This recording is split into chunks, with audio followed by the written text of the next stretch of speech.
So, Assalamu alaikum, everyone. You can hear me?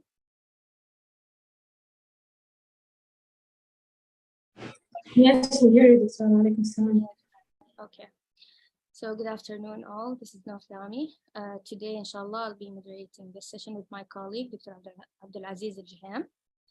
Today, inshallah, we will have 5 sessions, starting with a case discussion regarding thoracic aortic disease with Dr. Hassan Al-Amoudi, consultant adult cardiac surgery in Medina Cardiac Center.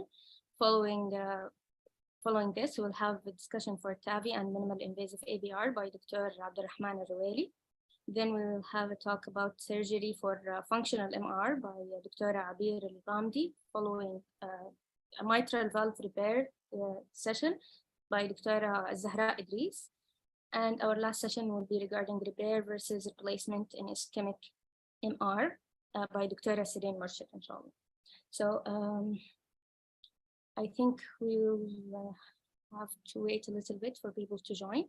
Dr. Hassan?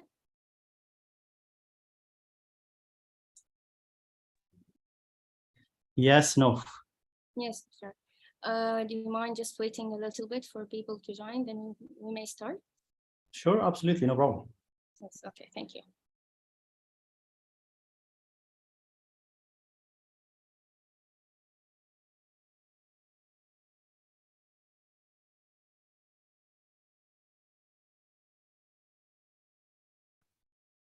Do we have R7 on the attendees or no?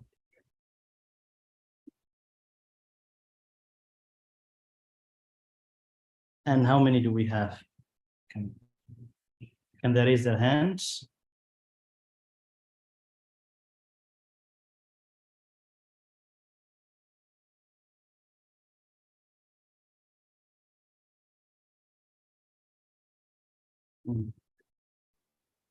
Okay.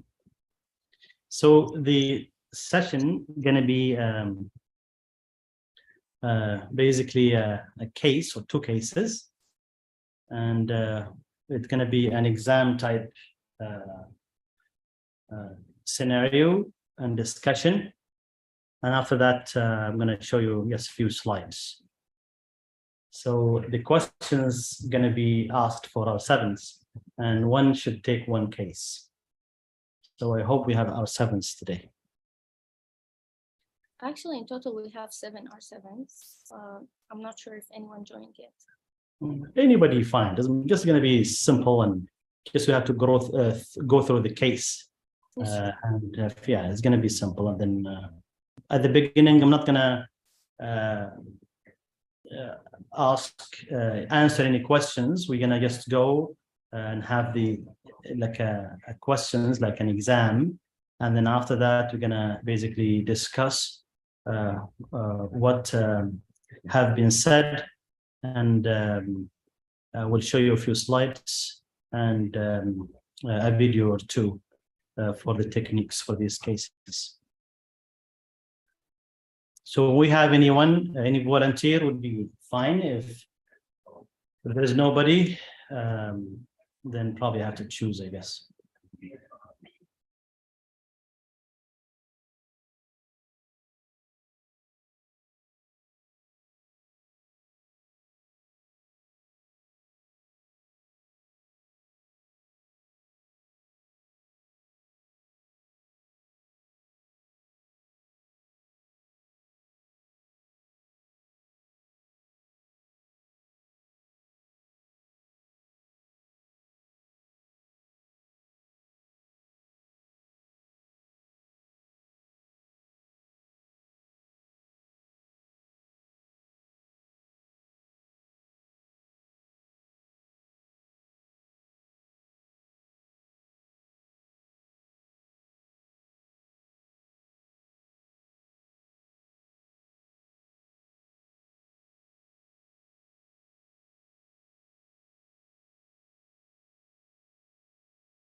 So, Assalamu alaikum.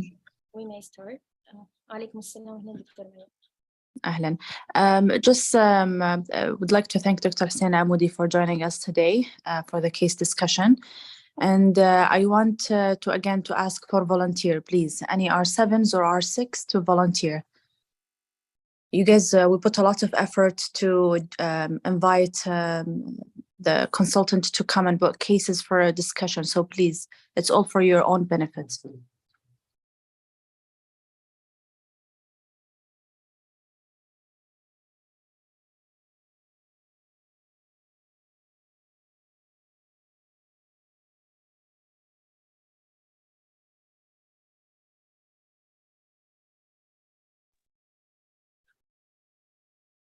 Dr. Amoudi, I think we may start now.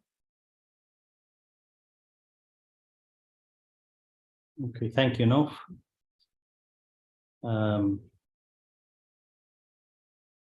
Do you see my screen? Yes.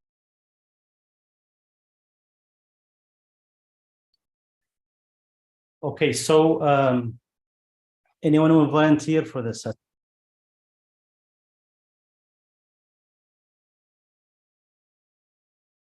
It's simple. So we'll just Assalamu alaikum.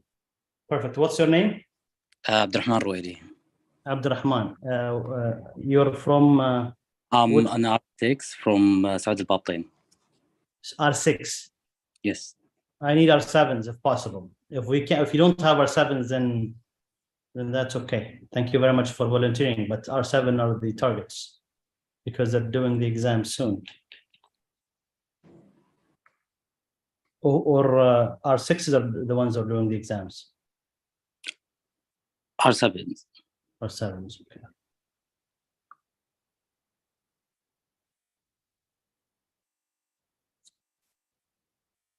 Anyone who should take you?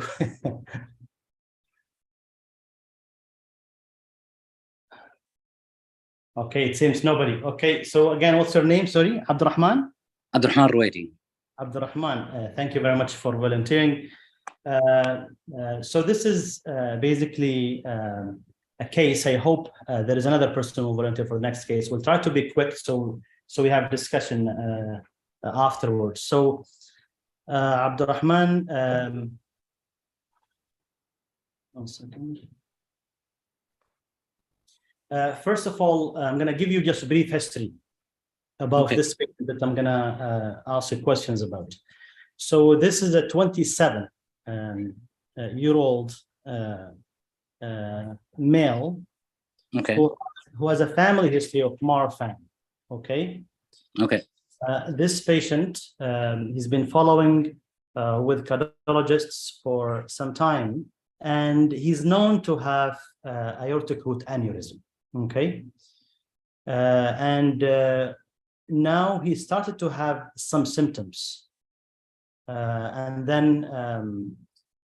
he came to see you in the clinic. So what questions would you ask this patient in your history?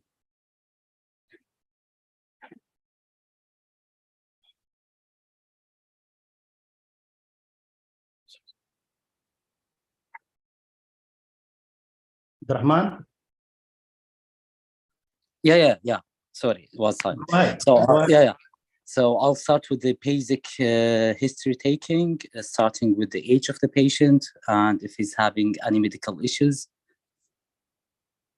Medical history like diabetes, hypertension, any other medical diseases. Then I'll start with any surgical history, and if he's a smoker or non-smoker, then I'll go with the allergy history, and then ending with the family history. So if the patient having any medical diseases like diabetes or hypertension? No, he doesn't have any medical issues. He's healthy otherwise. He doesn't take any medications for any reason. The only thing positive is the family history of Marfan. Any other specific questions you're going to ask this patient specifically when you knew that he has a family history of Marfan?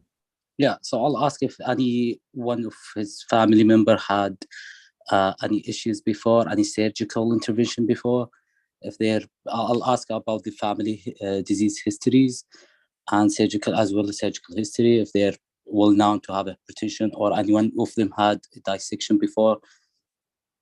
So basically, I'll ask about the history of the family as well. If anyone of his sibling or had a intervention before. Okay. No, one of his family basically had a sudden cardiac death. So Okay. when he was young, when he's probably around 35. That's Okay. Yeah. That's gonna alert me that his older brother, I think you said older brother. His brother, yes. Yeah, so that's gonna alert me that his older brother had a dissection which causing him a sudden cardiac death. So that's gonna give me an alert about the dissection. So after that, I'll start to asking. You said he presented to the OPD or the ER? Present to your clinic. To my clinic. So why he was referred to my clinic? Because he's known to have a family history, so he's following his cardiologist all the time for his aortic root aneurysm. That wasn't large at the beginning, and now he started having some symptoms. Very mild. Yeah. So what kind of symptoms? Is he having shortness of breath or chest pain? Or? He does have vague chest pain sometimes. Okay, the chest pain is exerted with the physical activity or at rest? Yes, yes. And sometimes when he's doing any exercise, yes, it does. Perfect. That's good. So now examination. What would you do? How would you examine this patient? So I'll start with the basic examination. So starting with the chest examination by auscultating the chest bilateral, then I'll auscult the heart as well.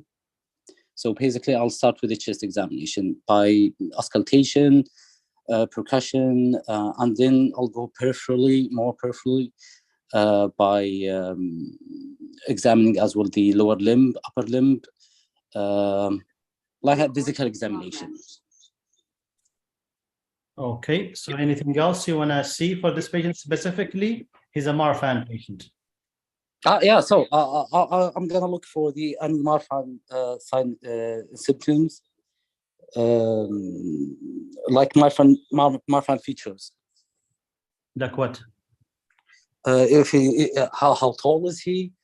If he's having a, I'll start with the, if he's having it or what we call it.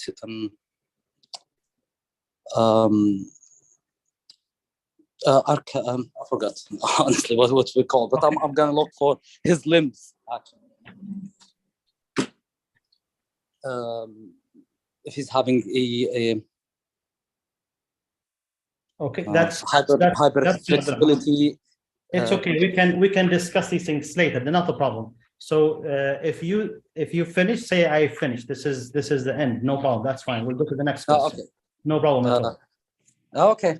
I'm gonna start to look for Marfan features like hyperflexibility, his limbs, his fingers, his face. If he's having a Marfan features, I don't know how to explain that. And that's it. Beautiful, beautiful. So now you examine this patient. You did find some features for Marfan. He has pectus excavatum. He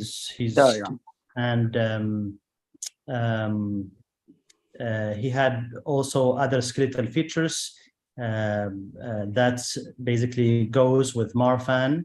There is no ophthalmology features that goes with Marfan, but he's been diagnosed actually genetically that he has a Marfan. So you have everything actually supporting that this is a Marfan patient. Okay. Okay. So now from your clinic, what would you order for him? So I'll start with the basic investigation with the laboratory. I'll start with the CPC, RFT, LFT, just to have a baseline for his hemoglobin as well as his platelet from the CPC. And then I'll look for his RFT for the creatinine, his kidney function. Then I'll look for the LFT for his liver enzymes, just to have a baseline. As well as the coagulation. This is from the laboratory investigation. Then I'll go to the imaging, starting with a chest X-ray, just to look for the aneurysm or if it's having any other findings in the chest X-ray. Then what? I'll again. Like what in the X-ray? What would you see in the X-ray? I'm gonna see a widening mediastinum, which is indicating an aneurysm, as well as for any pleural effusion. That's in case of dissection, pleural effusion, but the patient is presenting in the OPD. What would you expect sometimes in these patients, Marfan patient in the lungs themselves?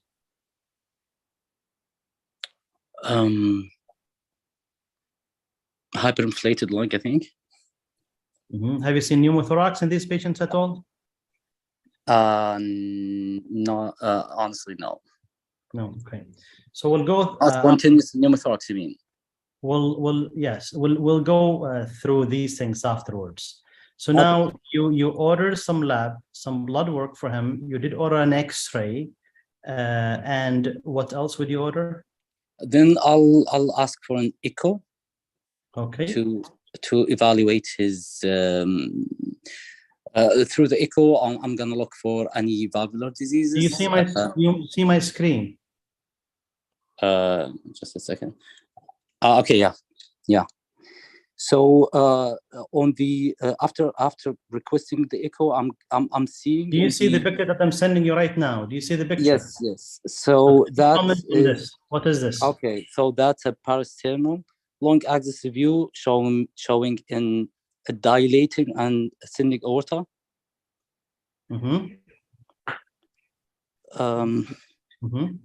Yeah, I'm seeing only a dilated ascending aorta.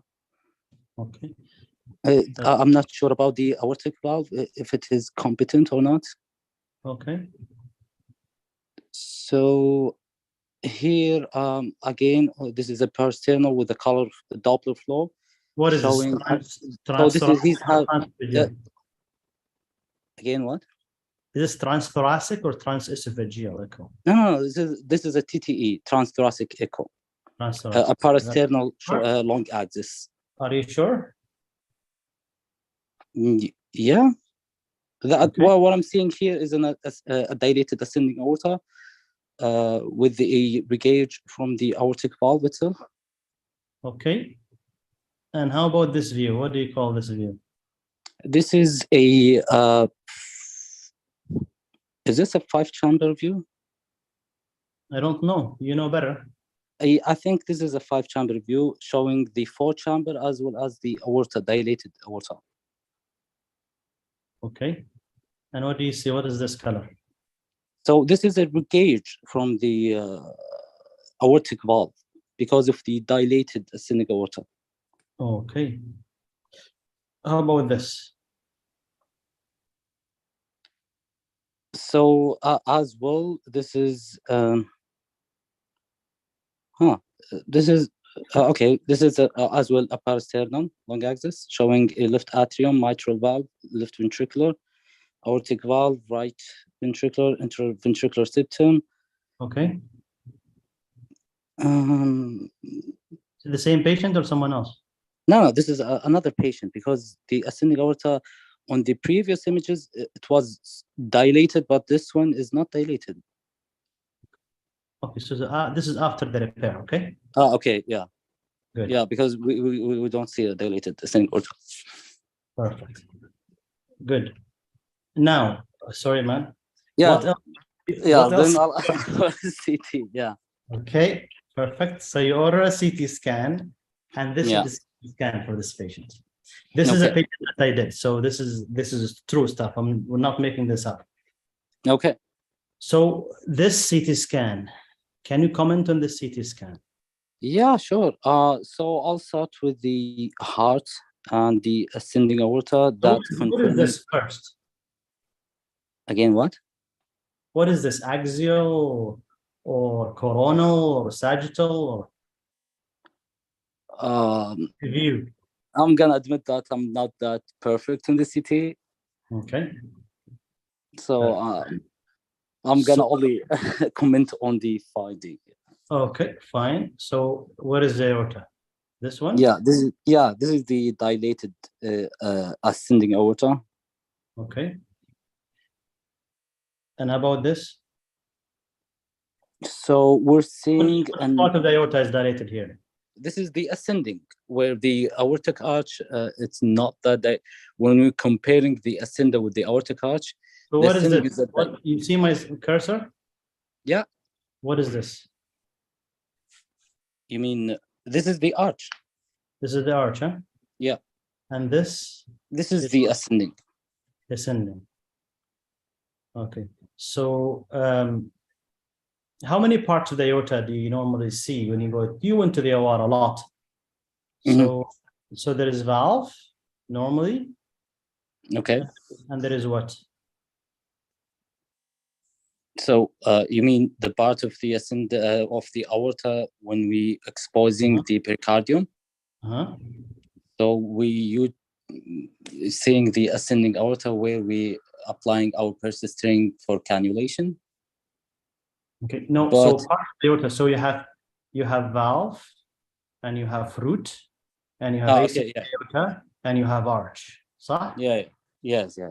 how do you? What's the landmark between The SJ. ascending? Okay. Do you think this is ascending aorta? No, this is the aortic root. Root. Okay. Good. Yeah. So take a look here. So That's probably the a arch. little more clear. Yeah. That's okay. Good.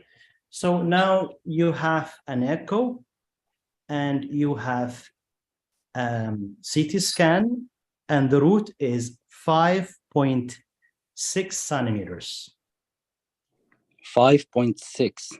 Yes, in this Marfan patient. Okay. So what Okay. would you tell the patient? A 5.6 and a Marfan. That's an indication for a repair. For a repair. So any other investigation on your order before you decide? Angio to rule out any coronary artery diseases. Any alternatives for the coronary angiogram? CT. CT angio? Yeah. You did a CT angio and he has normal coronaries. خلاص, and he's a young age. You said 27, so I don't think he need a coronary angio as well. Okay, that's good. So now, what would you tell the patient? So I'm gonna explain to him that based on his condition, that Uh-huh. he needs a repair, electively repaired. So we're gonna prepare him for a repair. Why do you say repair? What are the numbers for Marfan patients? So in Marfan cases, if it is above 5.5, 5. with a yes, Are you sure? 4.5. Sorry. 4.5. Yes. Are you sure?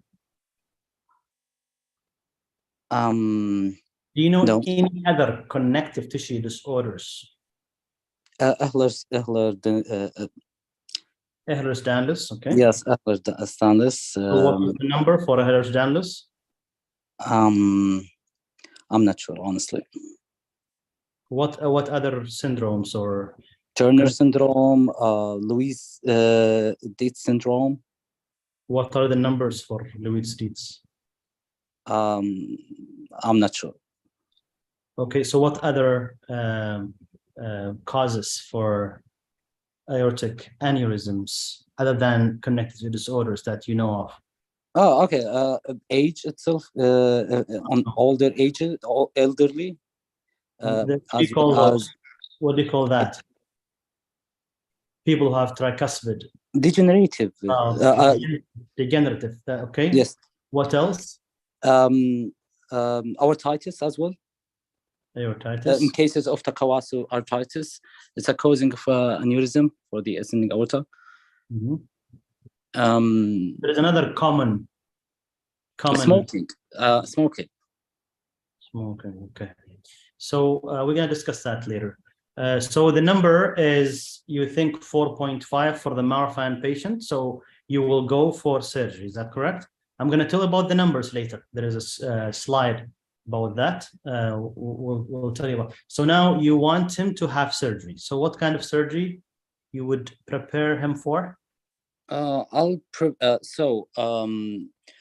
Based on the echo, I think he's having a dilated aortic root, which is causing an aortic regurg. What surgery? We don't have enough time. Bentall. Bentall, huh? Yes. Okay. So you just tell him you're going to replace his valve. Maybe no, I'm not going to replace it. I'll after repairing the dilated aortic root, and intraoperatively, I'm examining the aortic valve. Based on that, maybe I'll just repair it, or I'm going to call that procedure. What do you call that procedure when you repair the aortic valve and replace the root? I forgot. Oh, sorry. Okay. Fine. So you will take him for surgery. Is that correct? Yeah. Tell me, what's your approach? Electively, what's your approach?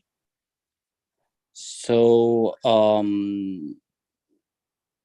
start from intraoperative preparation for the patient. A TEE should be inserted, as well as an A line as well.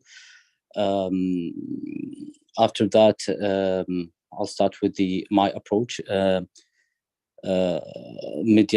sternotomy, then exposing the aortic.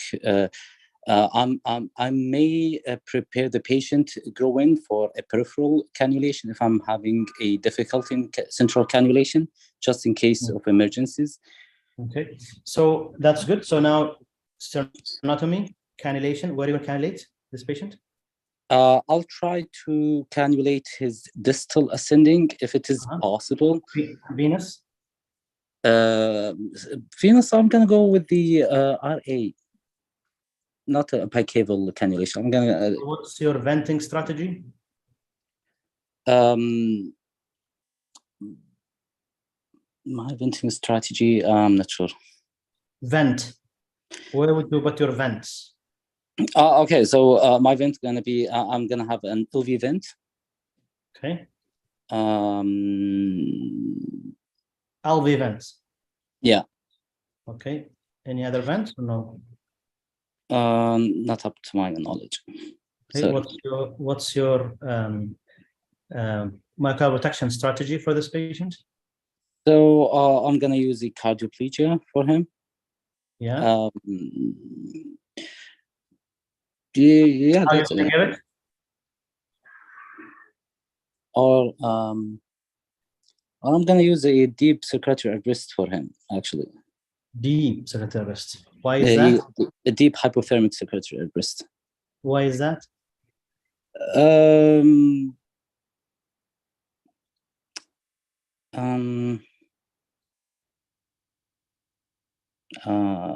not sure. Honestly. Okay. So temperature? Below 30 to 30. 30. 30. Okay. We're going to comment on all of that. So, and then you want to repair or replace, huh? Yes. You're going to see if it's repairable, you repair. If it's replaced, you will replace, okay? Yep. Perfect. Abdurrahman. Hello. Thank you very much. So let's go quickly through what you. I'm going to have another person to take another case. Okay. So we prefer probably have a discussion then, but I will have to discussion now about what you just mentioned. Okay. So in the history, you did a good job. So always basically meet the patient and then take a personal history from him. Age is important, as you said. Cardiac risk factors, any family history, And you mentioned all of that, sudden cardiac death in the family, all that stuff. You did a good job. In the investigations, you ordered the lab work to make sure that it's cross-match sent for these patients. And then for investigations, you ordered the echo. You explained what's happening in the echo, and which is very good. The views are very important. Every single person should know the views for the echo, because this is an exam question. They tell you, first of all, you have to identify, or what do you see? This is like a transthoracic or transesophageal echo. And is it like long axis, short axis, 5-chamber, 4-chamber? Very important. And something very important that I want to ask you, I didn't ask you about it, but we'll ask the next person.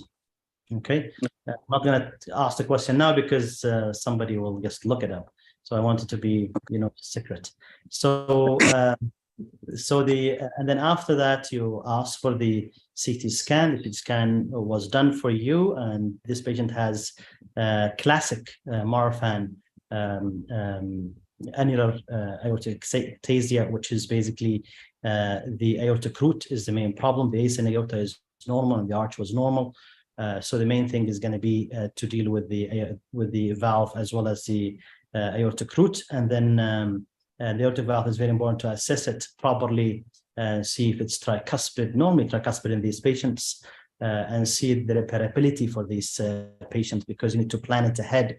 And if you want to do this, always have somebody to help you and make a decision, because you're still a junior surgeon. You have a senior person you have to ask all the time, ask for help all the time. It is very safe to have somebody who's more senior than you to help you with these cases and make decisions. Okay. Yeah. And you said, right, that you need to assess his coronaries, and the coronaries are normal. Now, this patient basically, specifically this patient, he does not want any mechanical valve, and he wants us to avoid it 100%, because his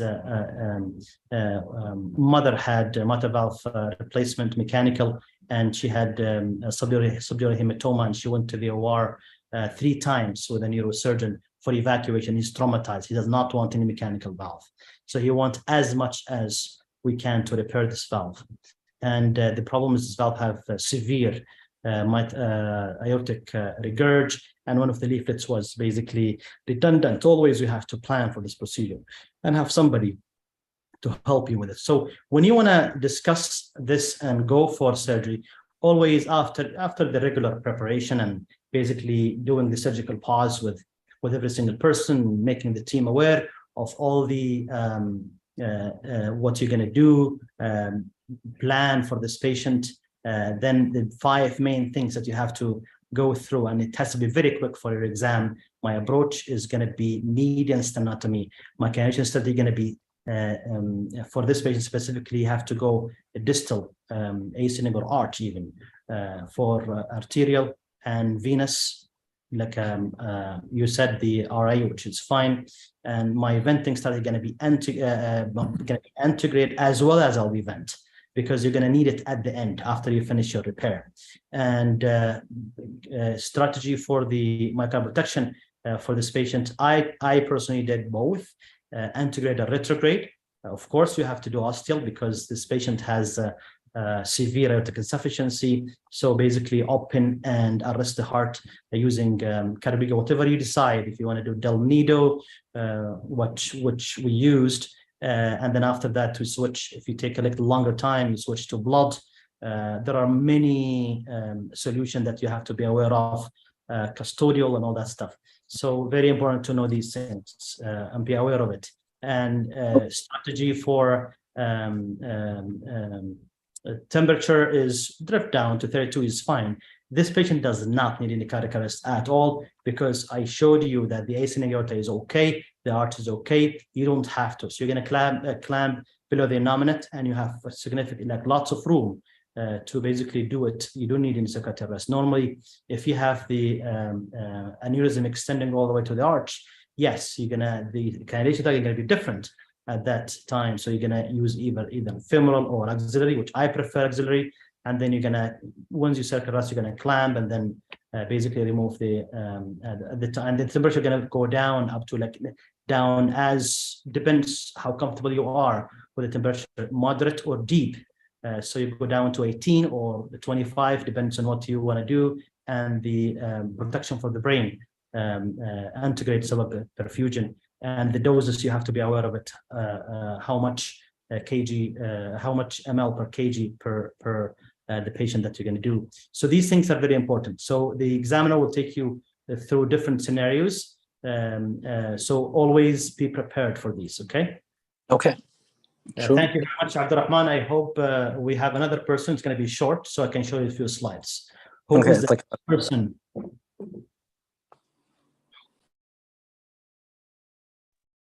Can I be that one, doctor?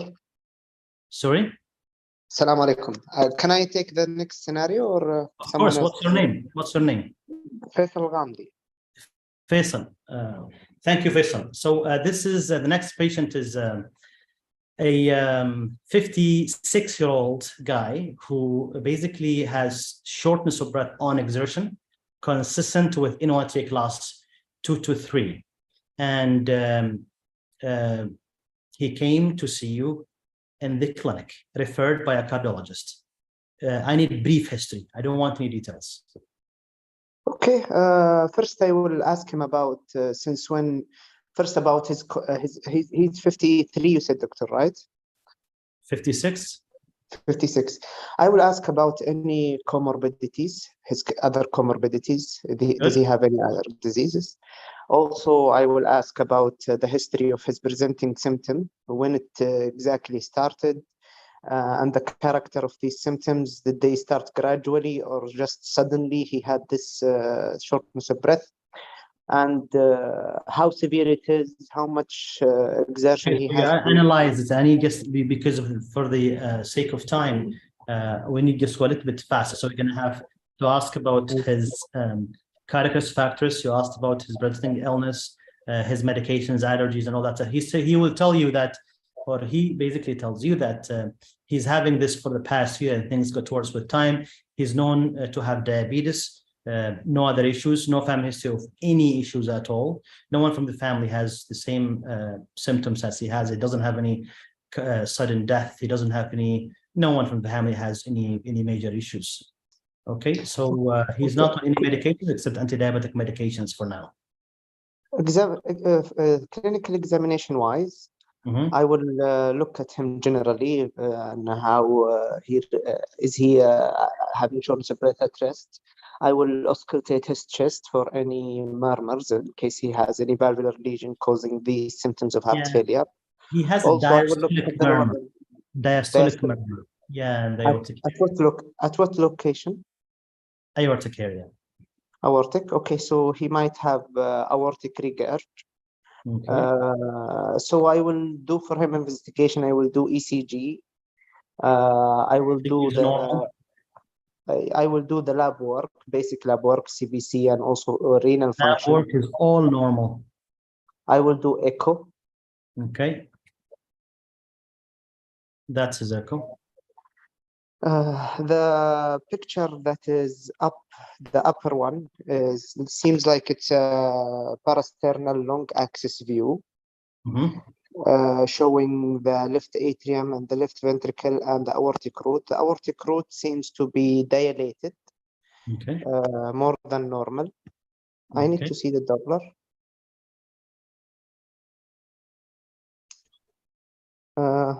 It's not clear really. I cannot see a regurgitant flow here. There is a regurg. Other pictures, it is severe aortic insufficiency. I don't have beautiful pictures, but this is. Okay, that's the CT. I cannot see it, doctor. I think now it's the echo. Okay, so now you're going to ask for a CT scan. So I gave you the answer. This is a CT scan. But sorry, the echo, what's the ejection fraction? Yeah, that's a good question. This is a nice question. The ejection fraction is 30%. 30%. Yeah. Okay. Can I see the CT, doctor? No. So what else? You ask about the ventricle now, the LV. What else would you ask?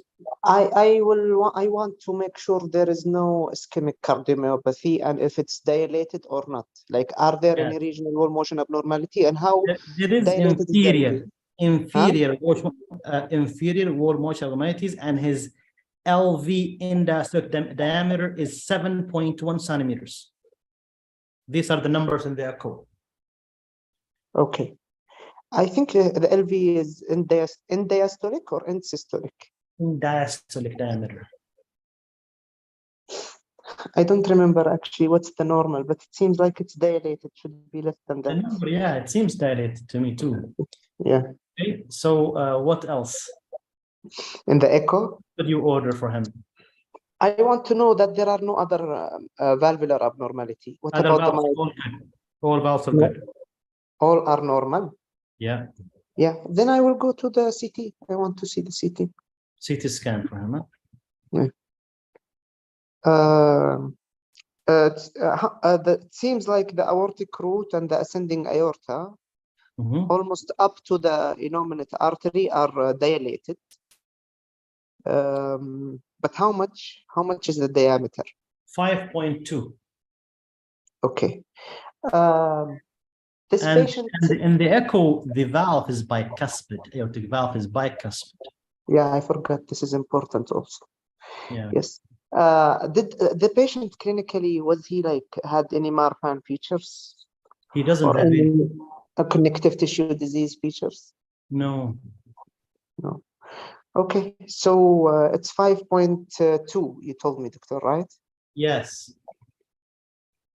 And no history of dissections or sudden death, as you said. Nothing. I mean, at the time, at the root area here, it's not bad. So like below the innominate was around like 3.7, something like that. So this area is like 5.2, 5.3 centimeters. And also the root. Okay. This patient is high risk for... So what do you call this view? This view, doctor, is cross-sectional. Cross-section. Yes. The one on the left, the upper left. And this one? This is coronal. And this one? Sagittal. Yeah. I encourage everybody to know the CT scan and the views. These are very important.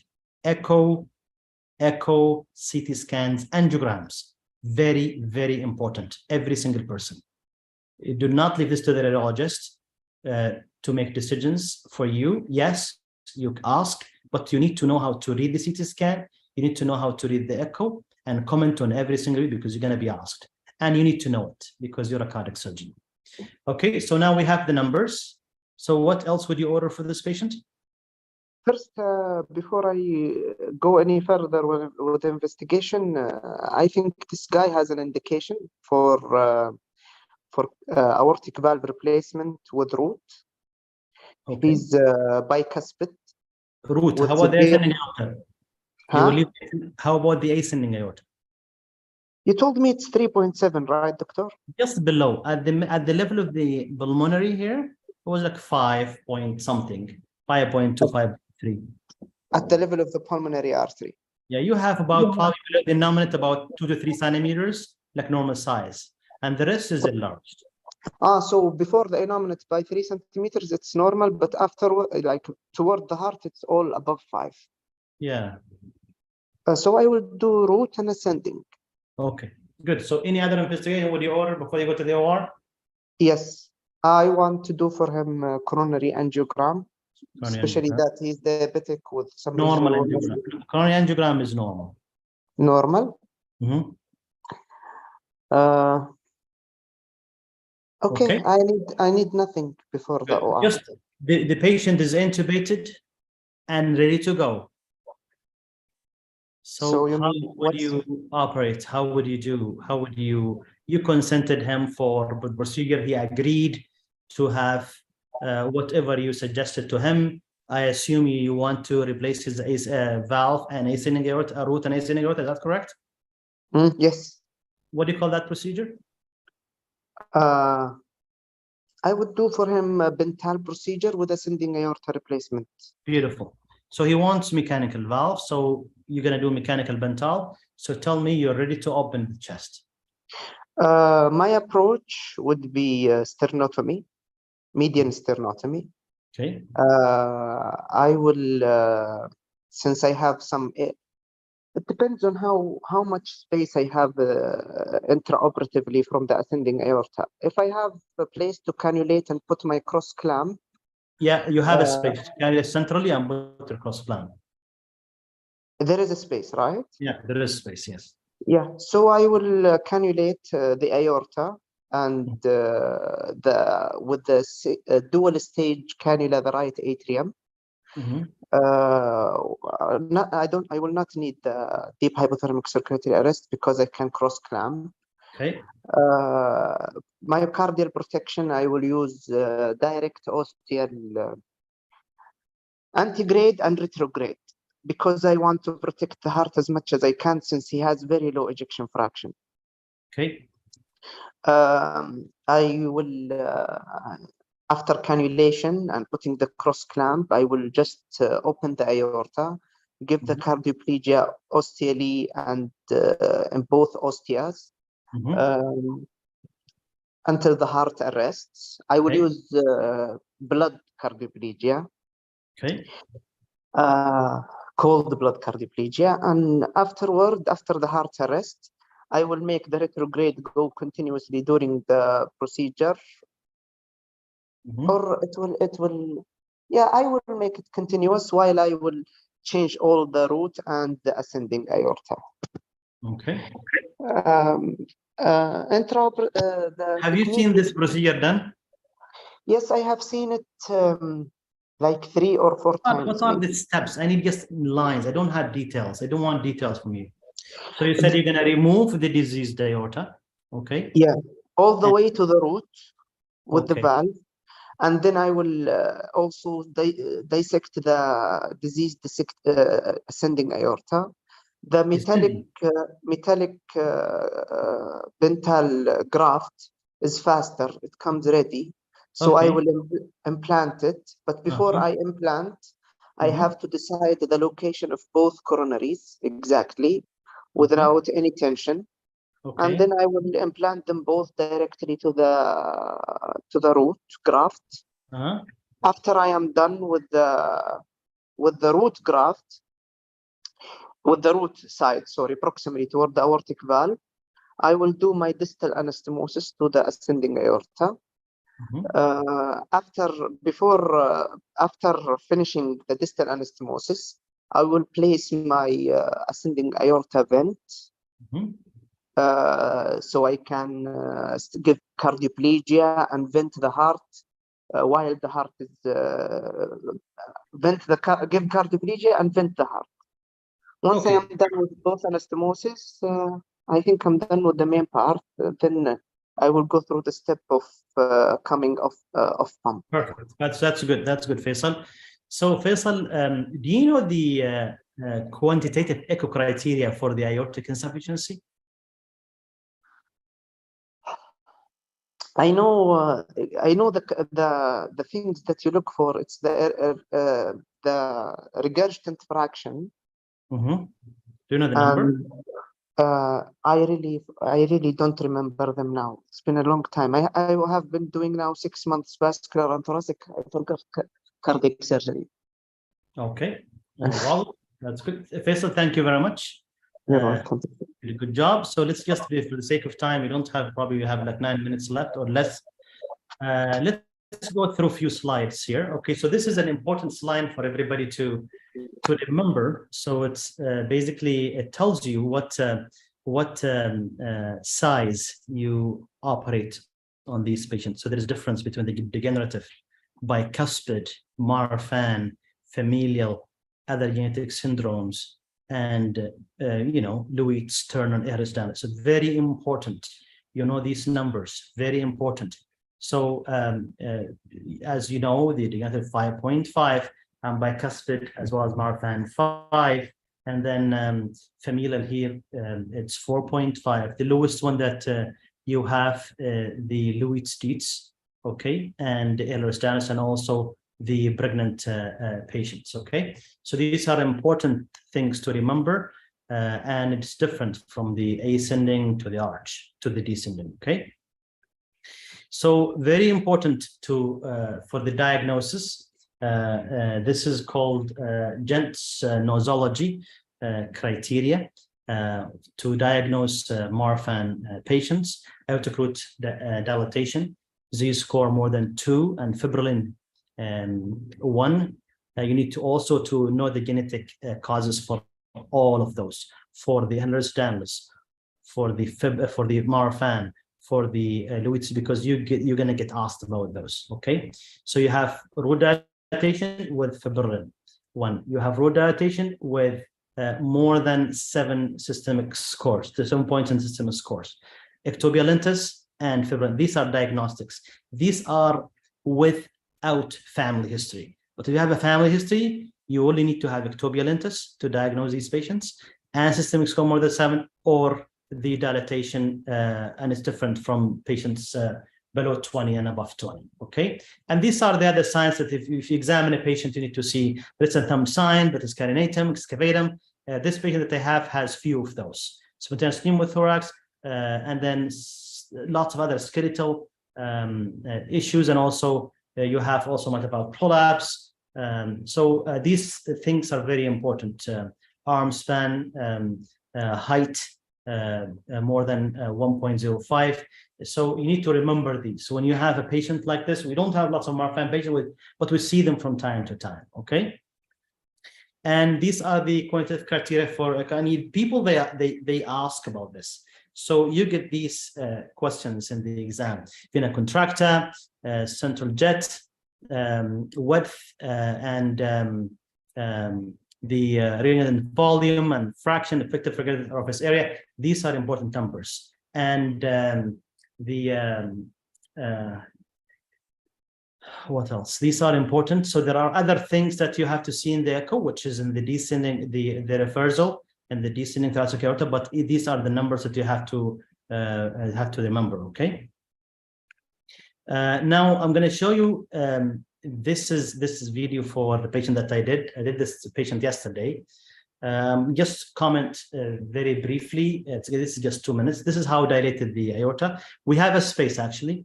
So at the very beginning, you remove basically the diseased aorta, and this is a bicuspid valve, as you guys see here. And you have to remove the valve first, okay? And after that, you have to the coronary buttons, the left and right, you have to basically release them and have a stitch on each side in each coronary, as well as above 1 centimeter above each commissure, to have an exposure and size. What valve we, and for this patient it was 27-29, and then I personally put my sutures aortic to ventricle, and then we bring the valve, the conduit down and tie it in place. And after you do that, so basically check your valve, things are good, and then make a hole in this graft for your anastomosis. And I don't try to mobilize the buttons a lot, because sometimes kinking happen. So I bring the graft towards the left main, and I bring and the right coronary artery towards the graft. That's naturally how it is. And then you put, as you guys said, your vent, and then try to basically, I personally give some hot shot, and then I remove the cross clamp, and the patient's extubated and doing very well. So the first case that we saw, this is the Marfan patient that needed a Bentall procedure. So, sorry, David procedure here. Second. And again, always, so think about this. So there are 2 big procedures: David procedure or reimplantation technique, and Yacoub procedure or remodeling technique, and those are different. You need to know the pros and cons for each of those, and what are the modifications that was done recently on the David procedure by basically doing a ring down because of the dilatation that happened with this procedure, and it's better now. So I did David procedure for this patient, and for this procedure, valve repair is very important. and it's the mainstay for this patient because it's very critical. So sternotomy, as you guys, and this is how the aorta looks like for the SMART-FAM patient. So the ascending was normal. You have to remove all the tissues, go all the way down, remove all the tissues, very important. And then go all the way down, because you need to put your stitches underneath the annulus and you have to pass them and then basically get rid of all the aorta. The repair is important. You have to do different techniques for the repair, size, and normally for the size, and I just stop this for a second. Size, basically people will size from, it's like a triangle. You put a triangle and the base of that triangle is going to be between the nadirs, and the head of that triangle going to be the commissure. And you measure that area, and that's going to be your graft size, okay? So for this patient, it was 28. And normally like between 28 to 30, and these are the most common. And then as you see here, there we did some repair to the some sutures at because we have redundancy in 2 of the leaflets. And that was done, and then also some sutures here at the base here, just to left the valve a little bit, so for the coaptation height to be a little bit better. And then as you see the sutures underneath, as you see underneath the valve, and you pass them, and then once you finish those sutures, you pass them through the graft, and once you tie those, don't tie them very tight, just enough. Some people, they put a Heger dilator inside. Some people, they put just 20 cc syringe to basically tie, because you don't want to narrow the LVOT at that area, or basically the annulus at that level, so you don't have to end up with aortic stenosis. And then once you do that, there is another layer that you have to do inside, which is hemostatic layer. And then you have to test. If the test is good, sorry.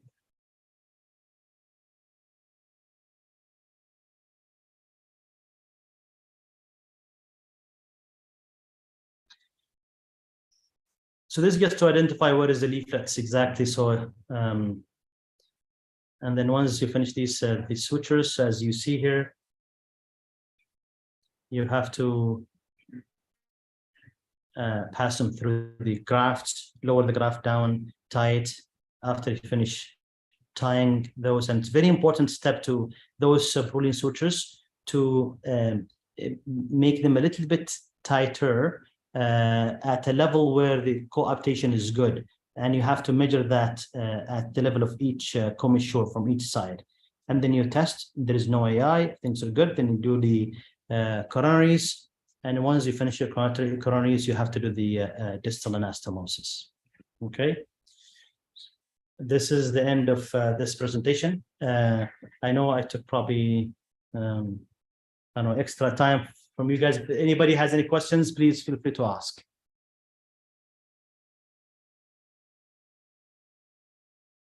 Thank you, Dr. Hassan, for this beautiful session and very nice demonstration of the surgical approach. So, any question from the audience?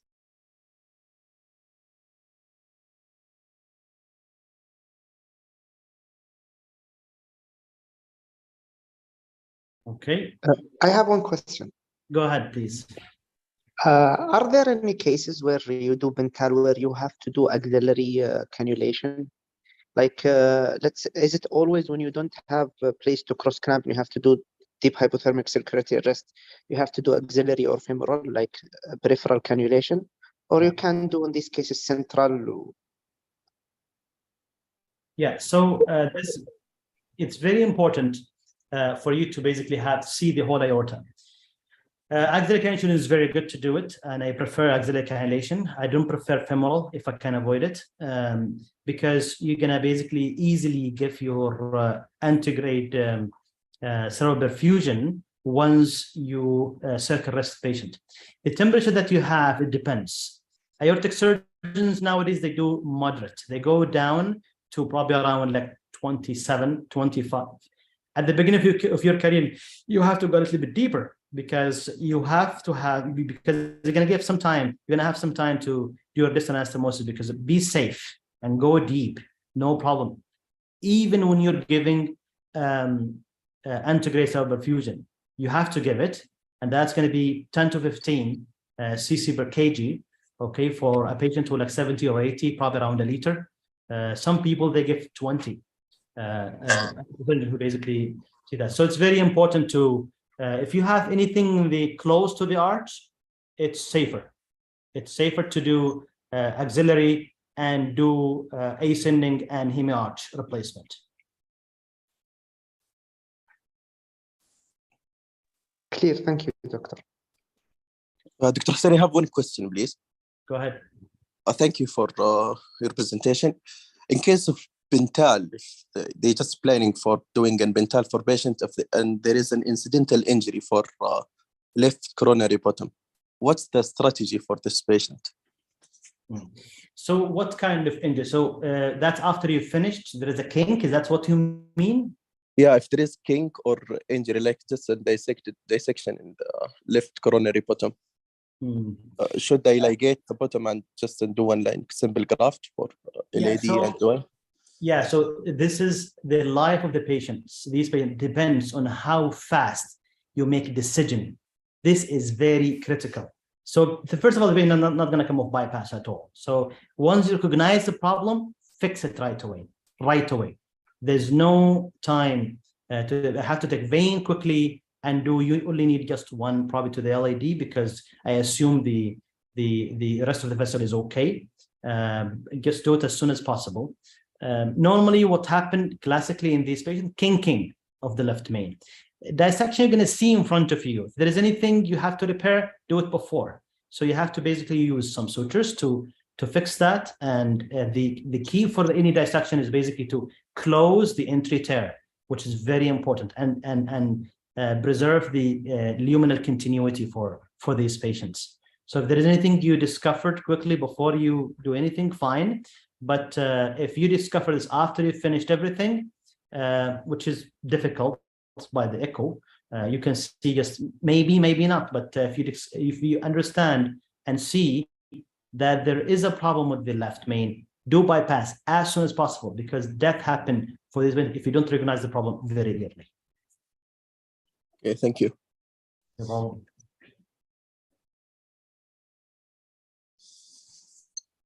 Okay, thank you guys very much. No, thank you so much. Thank you, Dr. Mariam. Thank you, everybody, for listening. So Thank you very much, Dr. Hussein. يعطيك العافية. So I don't think we have any time for break. So short break until 2:10.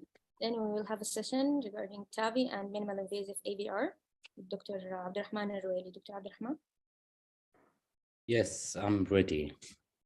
Yes. Can you just share your slide?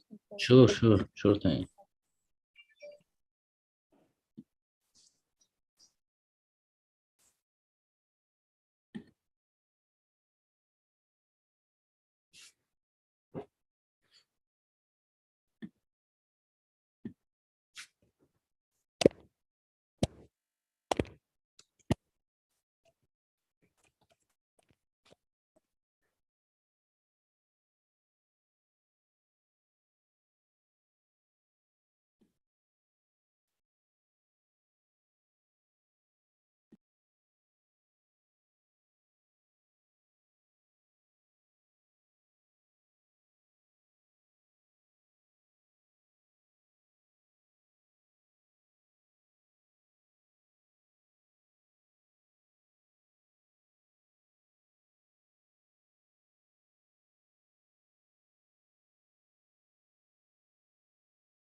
Okay, Dr. Abdurrahman, you may start, please. Um,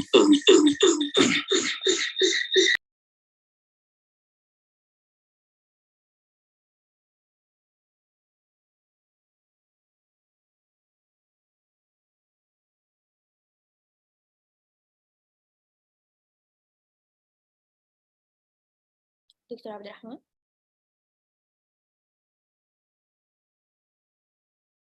We can't hear you if you're already started.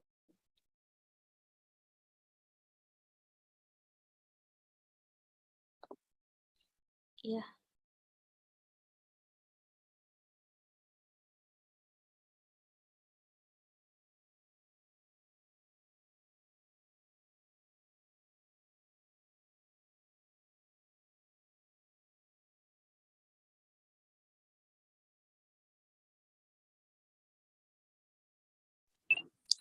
Sorry guys, I don't know what's wrong with my laptop, so I'm gonna talk through the phone, okay?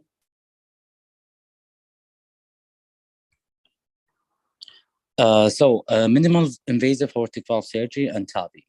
Aortic valve surgery started within the implantation of valve in the descending thoracic aorta in 1956. Its evolution over time has culminated with the establishment of the percutaneous catheter-based aortic valve replacement techniques.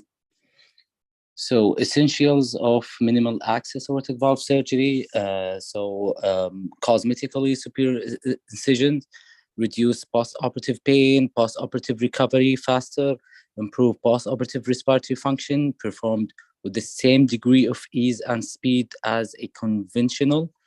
It provides access to the relevant part of the heart, facilitates reoperation at a later date.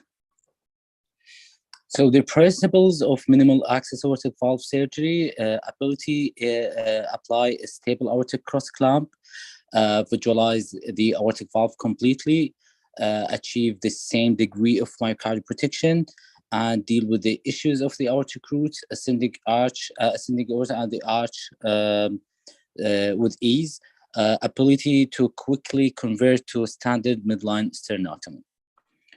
So the safety and reproducibility of the minimal access aortic valve surgery depends on availability of the cardiac anesthesiologist, TEE, ability to place pulmonary artery catheter with pacing capabilities, as well to place a percutaneous arterial and venous cannulas, and to use a vacuum assisted venous drainage, availability of the minimal access retractors and other instruments, as well as ability to monitor myocardial protection and distinction by a TEE, as well as the most important, the surgeon's experience. So approaches, we're having a upper hemisternotomy, right parasternal approach, right anterior thoracotomy, and transverse sternotomy. I'll talk about the upper hemisternotomy approach, the most popular of minimal access approaches to the aortic valve. 6 to 8 centimeters vertical midline incision over the upper part of the sternum, up to the level of the third or fourth intercostal space. So failure to adhere to these principles will result in a lateral fracture with a resultant 3 sternal fragments, a continued lower extension of the midline fracture, which with retraction could result in a slow ongoing intraoperative or postoperative blood loss and difficulty for closure. So there is no need to prophylactically divide the right or left internal mammary arteries. Small plate retractors spread the sternum. The pericardium is opened in the midline, and at least 3 pericardial sutures to be applied. So perform an epi-aortic ultrasound, then systemic heparinization and ascending aortic cannulation in a standard fashion. Right atrial venous cannulation is accomplished directly through the appendage or right or left femoral vein. cardiopulmonary bypass, the core cooling to 34, 35, with the vacuum-assisted venous drainage, retrograde cardioplegia catheter to be applied, trans-aortic left ventricular vent, a right superior pulmonary vein, or a left atrial vent. So operation then proceed as usual. The aorta is cross-clamped with, and we use 1 liter of 8:1 cold blood integrate cardioplegia. A TEE is used to monitor left ventricular distension, retrograde cardioplegia, and additional doses of cardioplegia are administered. A standard aortic valve replacement to be done through an oblique aortotomy, then valve replaced. Then the patient rewarmed and aortotomy closed. Okay, these are figures showing what I was talking about. So then the airing needle to be applied in the ascending aorta before removal of the cross clamp. The heart recovers. Then if recover into a ventricular fibrillation, then we need an external defib. De-aired using TEE with a combination of ventricular filling, table positioning, and external compression. Then we will wean from the cardiopulmonary bypass, perform a standard fashion, followed by decannulation and protamine administration, pacing wires and drainage tube to be applied through the subxiphoid approach. Wires out and in the right inframammary area through the right-sided T. Sternum is closed using 3 to 4 horizontal sternal wires and oblique wire placed between the lower intact segment of the sternum and the T of segment. Then the right anterior thoracotomy approach, the minimal access primary aortic valve replacement in adults most commonly used. The technique, so we'll start with the second right intercostal space, would be unappealing in a female patient. The right side of the aorta is easily visualized. Aortic and venous cannulation apply could be performed centrally or peripheral. Special cross clamp may be required.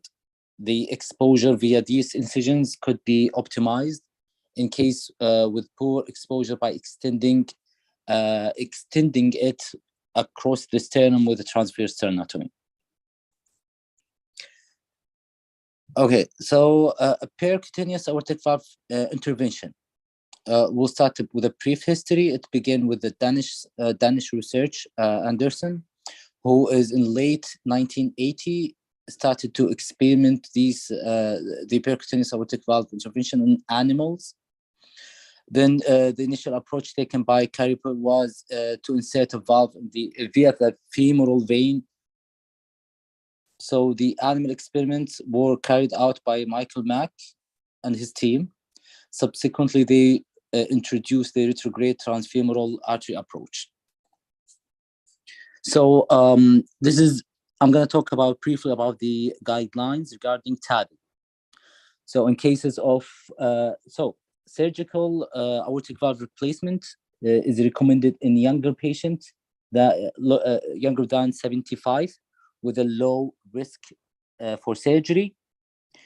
It's class 1A, TAVI is recommended in patients older than 75 who's in a high risk for surgery. So surgical or TAVI are recommended for remaining patients according to the individual clinical, anatomical, and procedural characters. Okay, so whenever we're having a patient, if he's having symptoms, we'll start with the intervention likely to be benefit. We'll see if the intervention will be beneficial for the patient. Yes, we'll refer him to a heart team evaluators. Based on the guidelines, we'll go for a SAVR or TAVI. So a brief look as well of the TAVI and SAVR guidelines. As we said, it depends on the age and the risk for surgery. I'll go briefly because.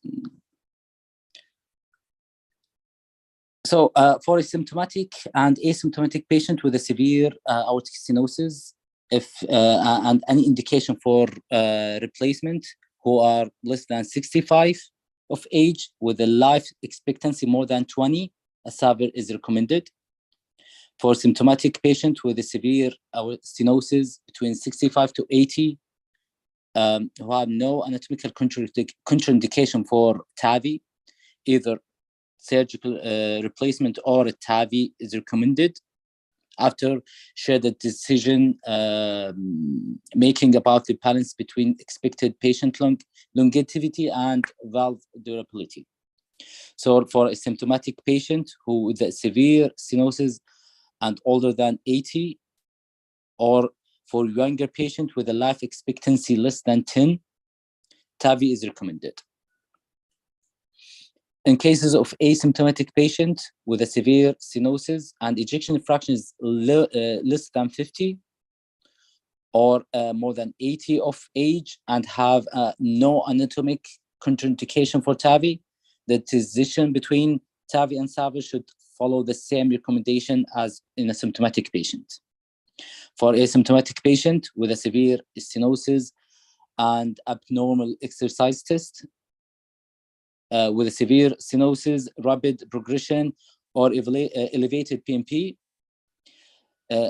indication for so SAVR is recommended in preference to TAVI. For patient with indication of replacement, whom a bioprosthetic valve is preferred, but a valve or vascular anatomy or other factors not suitable for the patient, so TAVI is recommended. For symptomatic patient of any age with a severe stenosis and a high prohibitive surgical risk, TAVI is recommended. For symptomatic patient with a severe stenosis whom predicted post-TAVI or post-surgical survival less than 12 months, whom minimal improvement in quality of life is expected, palliative care is recommended after shared decision-making.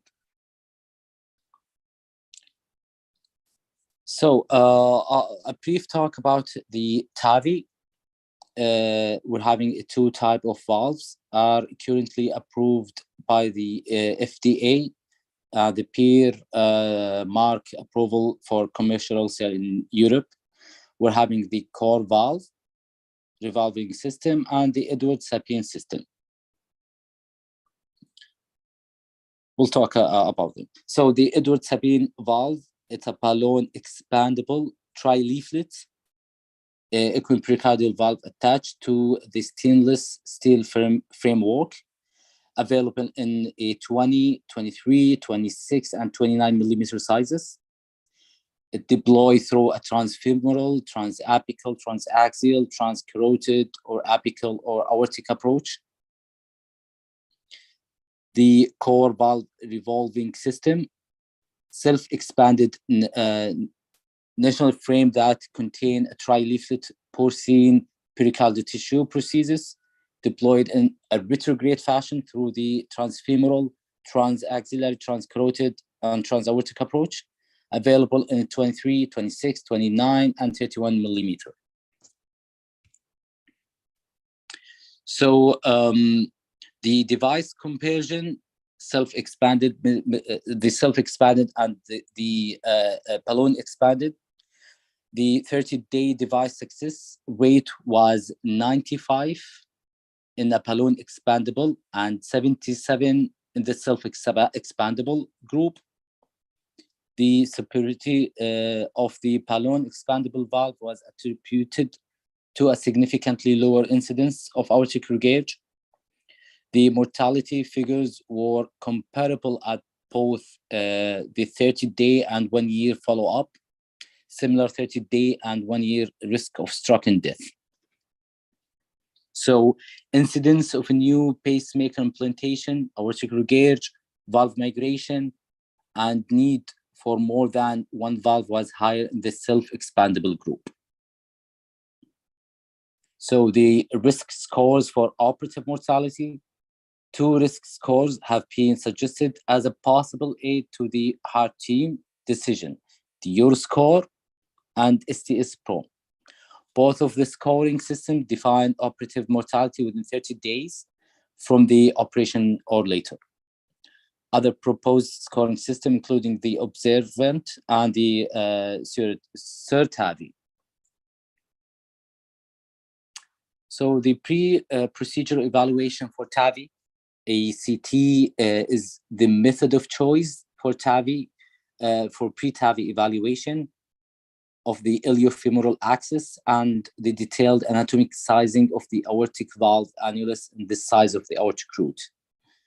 Left and right heart cath are used to evaluate existence of coronary artery disease and the pulmonary hypertension. Procedural success after TAVI. Early experience, TAVI was associated with procedural success rate of 70 to 80%. Recently, the Society of Thoracic Surgeon transcatheter valve therapy registry investigator have reported a 92 success. So the surgical aortic valve replacement versus the transcatheter, we're having a randomized clinical trial, the partner 1 and 2 and 3, which have been explained by and talked by Dr. Before.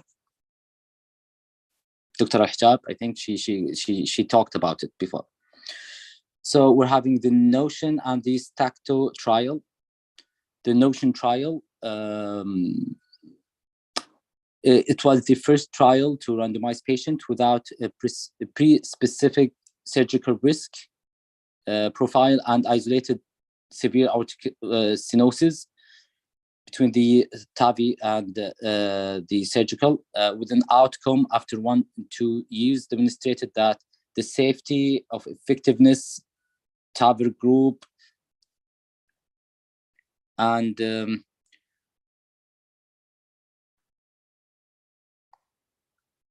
the Stacto, when they compared the aortic and the surgical and TAVI group in an elderly patient. So insertion of percutaneous valves approaches through the transfemoral approach, in a hybrid fluoroscopy operating room, the femoral, arterial, and venous line are introduced percutaneously using a closure device at the end of the procedure. Venous pacing wire is inserted into the right ventricle, and then 2 arterial wires are inserted into the groin, one for a big tail catheter and the other for the device sheath. Then we heparinize the patient with an ACT between 250 and 350. Aortic valve is crossed with straight wire, exchanged with an extra stiff wire. A balloon is then threaded over the guide wire and positioned across the aortic valve. So prior to inserting the valve, loaded on a delivery balloon, confirmed to the correctly oriented and is then threaded over the stiff wire, and then the loader pushed into the sheath. The valve with the leading cone is fed across the valve to cross the valve, and then the cone is pushed further into the ventricle. Check the positioning of the valve across the hinge point. Then we'll ask the patient to breathe and hold his breathing. The heart is paced at 180 beats per minute, and the balloon is inflated in a position and then deflated. Okay. The valve is positioned at the valve hinge point, approximately 60 to 70 aortic and 30 to 40 ventricle. So this is my references, and thank you. Thank you, Dr. Abdurrahman. So, any question from the audience?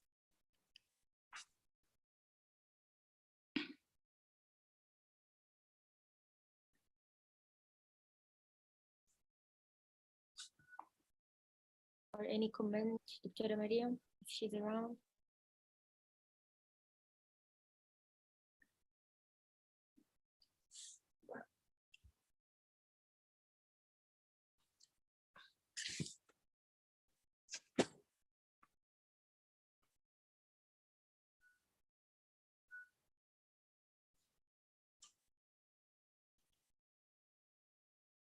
Okay, so we can take a break for 5 minutes, then we will start with the next lecture with Dr. Abir for surgery of functional MR.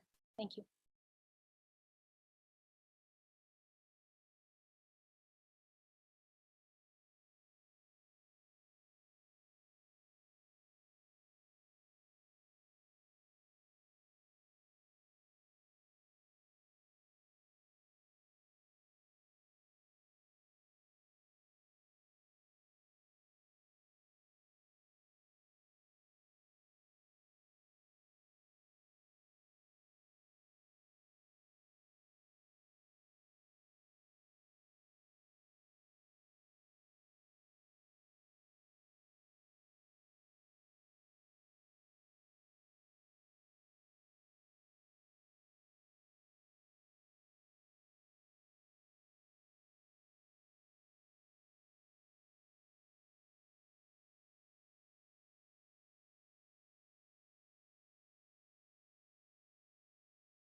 Good afternoon, everybody. So the next lecture will be about the functional for mitral leakage presented by Dr. Abir Al-Ghamdi. Dr. Abir, if you are ready, can start. Yes, sure. Good afternoon, everyone. Today, my topic will be about functional mitral regurg. So functional mitral regurg is not caused by intrinsic disease of the valve, but by left ventricle remodeling, dilation, and dysfunction, leading to geometric reconfiguration of the mitroventricular apparatus, including the papillary muscle, displacement, and annular dilatation.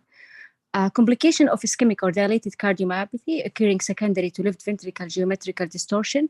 It will cause mitral valve leaflet tinting, inferior basilar migration, apical displacement, annular dilation, posterior leaflet restriction, and regional alveolar dysfunction. So FMR is associated with poor quality of life and reduction in long-term survival. Up to 50% of patient and serious problem in cardiomyopathy is the development of functional or secondary mitral regurg. Eventually affect almost all heart failure patients as a pre-terminal or terminal event. So functional mitral regurg complicating heart failure, it predicts a poor survival. It's not just a sign of advanced heart failure, but also an independent determinant of heart failure death. There is a strong association between the presence of ischemic mitral regurg, severity, and heart failure hospitalization. So this is a vicious cycle of the left ventricle volume overload. Patient will have left ventricle dilatation leading to secondary mitral regurg. It will cause increase in the left ventricle volume overload, causing left ventricle dilatation and again increasing in the severity of the mitral regurg. So mitral valve leaflet become tethered with failure of anterior-posterior leaflet cohabitation, resulting in symmetric or asymmetric regurgitation. Mitral surgery to treat the functional mitral regurg has been undertaken with an acceptably low operative mortality. Mitral regurg surgery, repair, or replacement remain controversial. Historically, the surgical approach to functional mitral regurg was non-valve sparing mitral valve replacement was at a time when little was understood of the interdependence of ventricle function and the annular papillary muscle continuity. So patient with low ejection fraction who underwent mitral valve replacement with removal of the subvalvular apparatus had high mortality rates.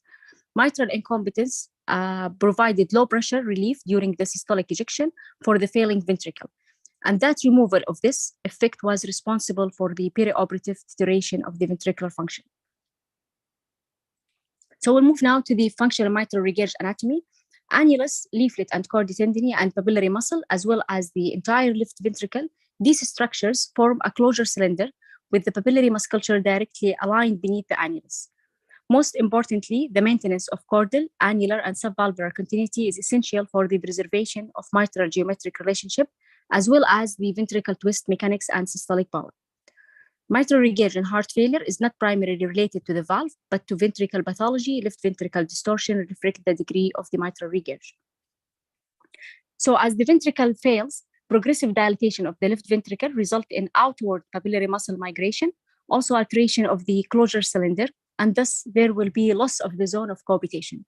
The primary lesion in the ischemic functional mitral regurg is the leaflet tethering, which results from the ventricular remodeling associated with an ischemic insult. Posterior lateral and apical displacement of the papillary muscle will lead to apical tinting and restriction of the free margin of the leaflet and poor leaflet cohabitation. So tethering of the secondary chordae can lead to a seagull deformation of the anterior leaflet. Both papillary muscle may be displaced.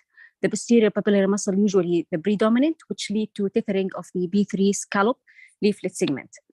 This is seen in the posterior infarction related to the PTA distribution and the mitral regurgitation jet in this infarction. It will lead to jet will be usually eccentric and posteriorly directed along the B3 area, which is restricted.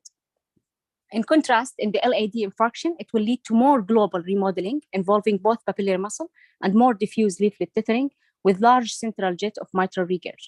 Annular dilatation and ventricular remodeling accompanies all MR. It is usually an associated finding as opposed to a primary causal lesion in ischemic mitral regurg. So the annular dilatation is much less in ischemic mitral regurg than in the degenerative mitral regurgitation. downsizing of the mitral ring annuloplasty may be best addressed leaflet tethering in ischemic mitral valve regurg.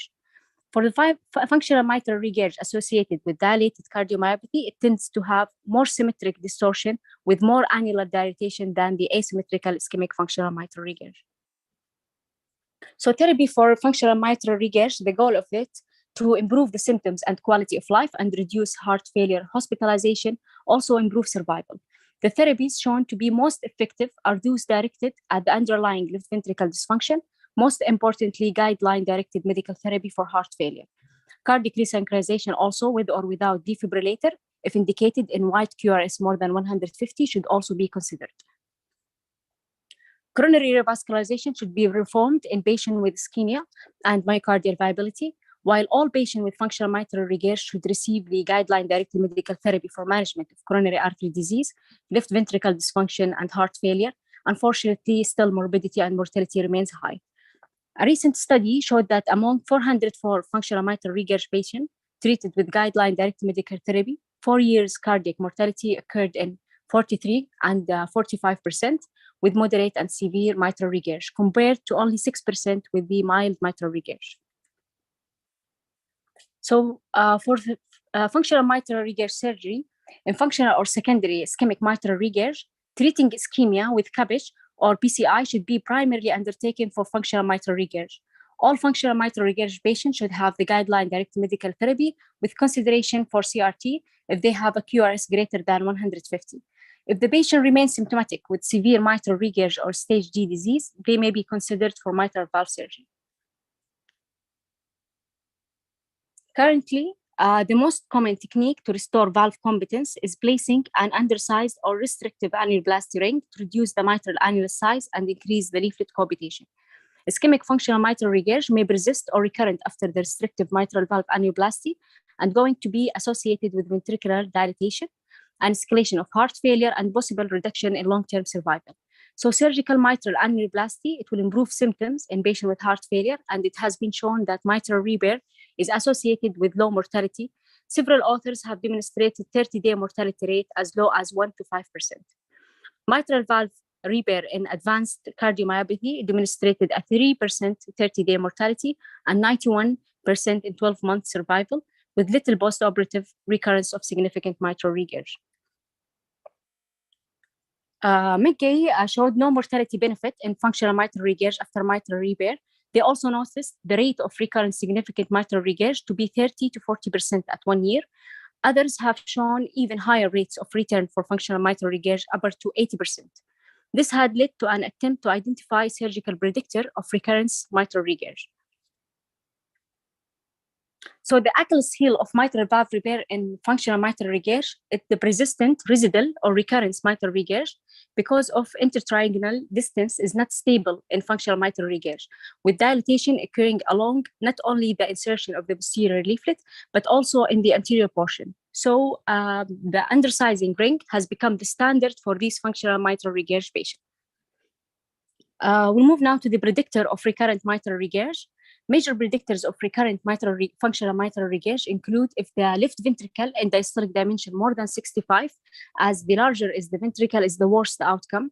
Also of the cohabitation depth of greater than 1 centimeter below the annular plane, and the angulation of the mitral valve apparatus, all of which indicate degree of left ventricle distortion.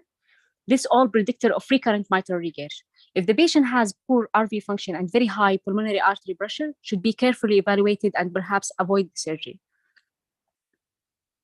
So one of the most important LV predictor, as I mentioned, is left ventricle in diastolic dimension more than 65, where repair will have poor outcome.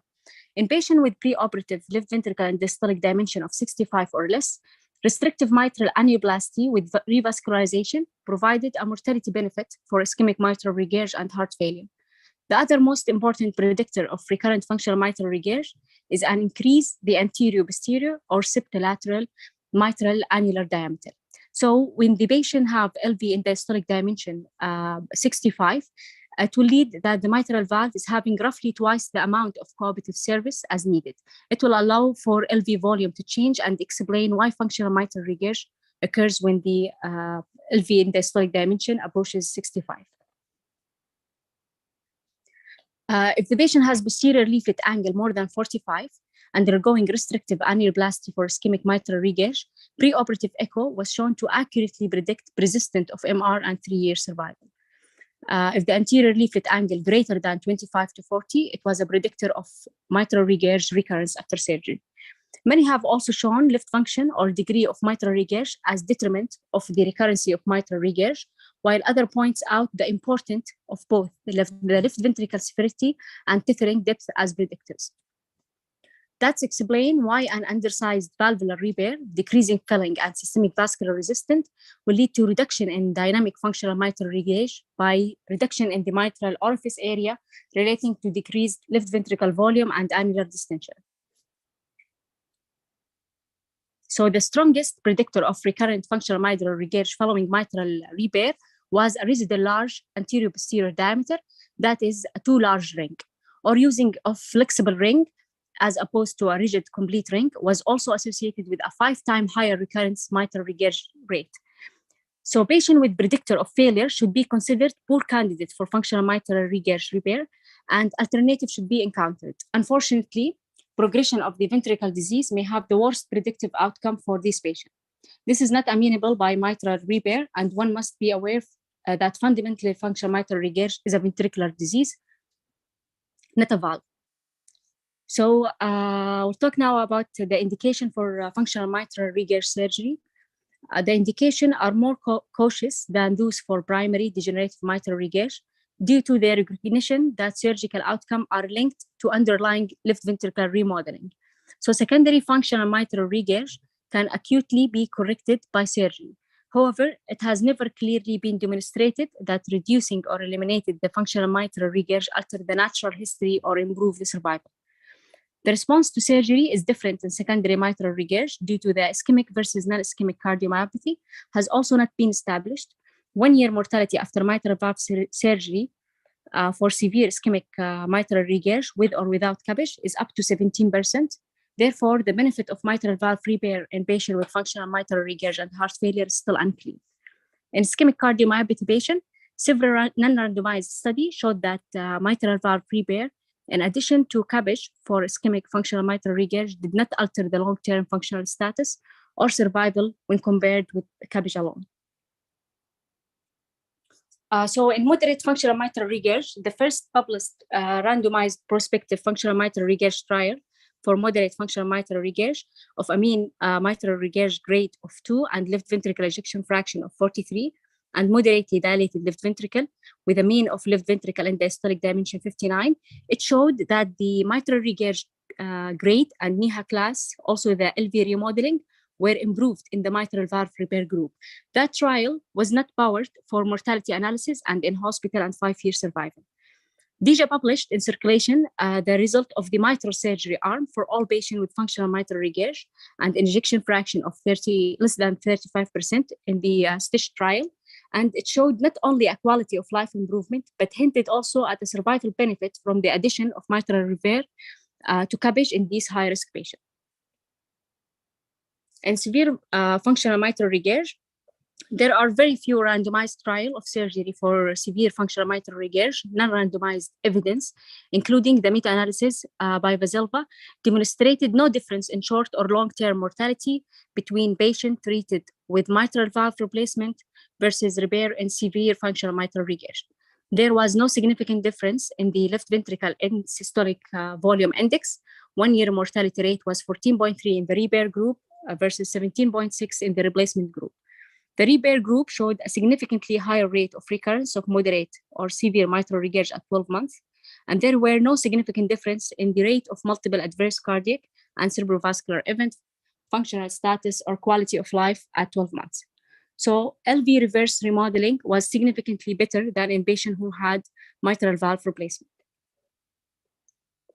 So in summary, the choice of repair versus replacement remained controversial since mitral valve repair may be associated with lower short and intermediate term morbidity and mortality, while at the same time associated with high recurrence rate of moderate severe functional mitral regurg, but equal survival and heart failure status. So the technique for mitral surgery for functional mitral regurg A meticulous attention should be paid to the myocardial preservation and cardiopulmonary perfusion. At the time of the exposure of the mitral valve, you can note that the mitral valve appears normal, and undersizing of the mitral is a standard technical approach for the functional mitral regurg repair. When undersizing the mitral ring, it is recommended that one use numerous annular suture to distribute the workload of annular reductive force. These suture may be put very closely together or even on a diagonal. Some advocate the use of pledget suture or the use of an extra row or a few pledget reinforcement suture posteriorly once the ring is tight in place. In terms of functional mitral regurg ring sizing, majority of patients maybe will serve with a small 26 or 28 ring. There was concern for both systolic anterior motion of the anterior leaflet of the mitral valve, or there is mitral stenosis from such downsizing, but these have not resulted in significant clinical sequelae long term. The type of ring utilized for functional mitral regurg repair is an important technical consideration. As noted, the fibrous portion of the mitral annulus anteriorly between the two mitral trigons dilated proportionally and as much as the posterior muscular annulus. So a small rigid and complete ring were best for functional mitral regurg, while large partial or incomplete ring probably don't result in a durable repair and are not favored technically. Presently, there are numerous specific small rigid ring and complete functional mitral regurg rings with a disproportionate AB diameter dimension reduction. So when coming off cardiopulmonary bypass, there should be no mitral regurg seen on intraoperative post-op transesophageal echo. The zone of cohabitation should be measured and should be at least 8 to 10 long or will have higher incidence of recurrence. So there are other adjuvant therapy that have been used for the functional mitral repair, but none of these operations have had long-term follow-up. The first one in the dilated functional mitral regurg mitral valve, there are often deep cleft between the P1 and P2 and P2 and P3, which should be closed, lysis of secondary cords to both the anterior and posterior leaflet to allow for longer zone cohabitation. Also, another method is the ring and string by placing a cortex traction suture in the posterior papillae muscle and bringing it up toward the annular plane. Other surgeons used a double annular ring, placing a standard annular ring at the annulus level and then a second one of cortex woven around the papillary muscle to recreate the normal cylinder of closure. Augmenting the anterior or posterior leaflet with bovine pericardium to improve the length of the zone of cohabitation, also another method, but none of these operations have had long-term follow-up. We'll move now to the mitral valve replacement, which functional mitral regurg valve to replace primarily remain controversial. There is an agreement on the technical aspect of the mitral valve replacement for functional mitral regurg, which is a total valve sparing replacement. Partial versus complete coral sparing mitral valve replacement, the effect on the left ventricle volume and function were much better preserved with complete versus posterior left leaflet sparing.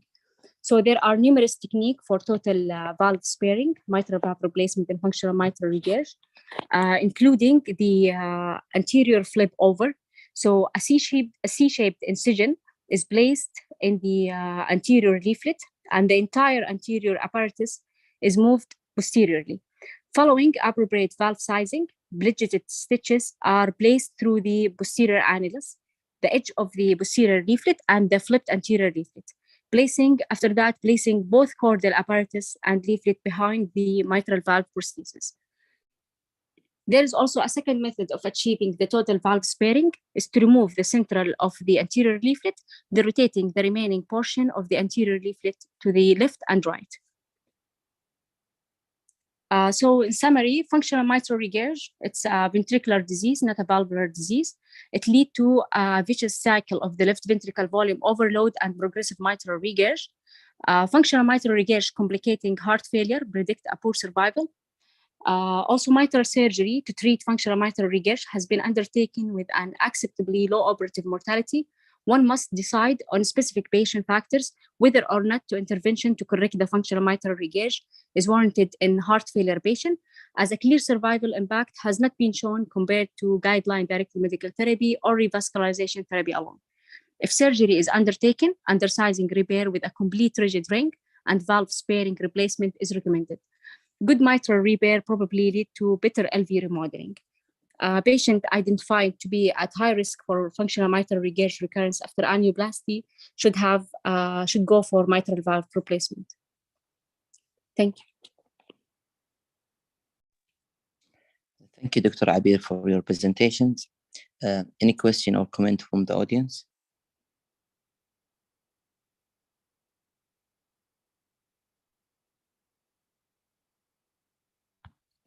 So we'll take a brief break, 5 minutes, then we'll continue with Dr. Zahra Idris about the mitral valve repair. Thank you.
Good afternoon. The next lecture will be about the mitral valve repair, presenting by Dr. Zahra Idris. Dr. Zahra, if you're ready, can start. Yes, sure.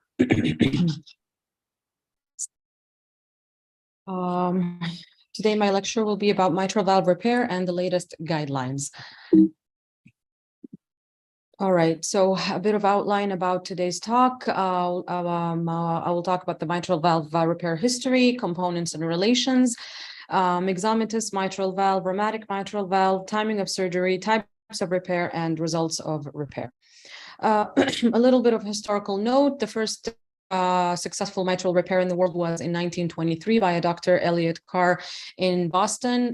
Following that, in 1925, a successful transatrial finger commissurotomy was accomplished in England by a Dr. Henry Sutar. And then there was a bit of a gap until the 1940s when Dr. Dwight Harkin published a series of valvuloplasty patients for mitral stenosis in Boston. And concomitantly, a series of a similar large group of patients was published by a Dr. Charles Bailey, also in in Philadelphia around the same time. This is Dr. Elliot Carr, and this is Dr. Sutar in England. Okay. A brief look at the components of the mitral valve, which we all know. We have the mitral annulus, the anterior leaflet, posterior leaflet, posterior medial and anteromedial papillary muscles. And then we have the important relations, the circumflex artery, the coronary sinus, the aortic root, and somewhere here would be the AV node as well. So the important relations, as we just said, laterally the circumflex coronary artery, medially the coronary sinus, superiorly the aortic root, and superior medially will be the AV node, which we all should pay close attention to when replacing or repairing the valve. As for the annulus, the posterior annulus is usually the one that dilates with myxomatous disease, whereas the anterior annulus previously was thought not to dilate, but now we know it does, but to a much lesser extent. Okay, a brief overview of myxomatous degenerative mitral disease. It is caused by a defect in the fibroelastic connective tissue of the valvular leaflets, the chordae, as well as the annulus. This leads to annular dilation, leaflet redundancy, elongation of the chordae, ruptured or flail leaflets. As a result of this, the valve develops regurgitation, which leads to volume overload on the LV, which leads to LV dilation, leading to LV failure and causing more MR. And the ventricular dilation causes pulling or tethering of the leaflets, so they remain open, causing even more MR and impinging on the coaptation. Sorry.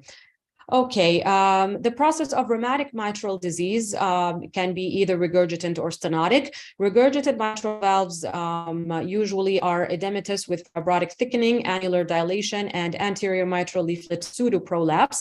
Whereas stenotic mitral valves are stiff, non-pliable, severely restricted leaflets with fusion of the subvalvular apparatus and commissures with or without annular calcification. As we see in this picture, this is the Carpentier's classification. We all know type 1 has normal leaflet motion and caused by annular dilation. Type 2, we got excessive leaflet motion or prolapse, and type 3 is leaflet restriction.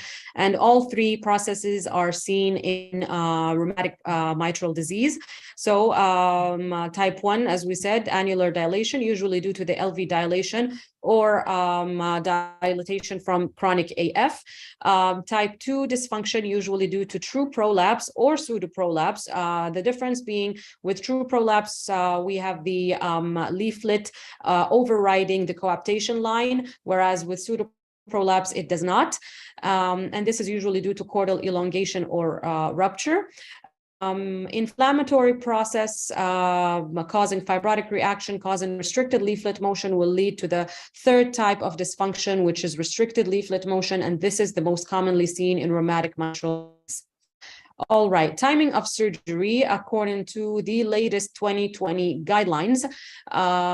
Class 1 indication for intervention in chronic primary MR is symptomatic, severely symptomatic patients, irrespective of LV systolic function. Previously, the guidelines used to state an ejection fraction greater than 30%, but now irrespective of that. Secondly, for asymptomatic patients with severe primary MR and an LV systolic function that is less than 60%, mitral valve surgery is recommended. Also, Class 1B for severe primary MR in patients whom surgery is indicated.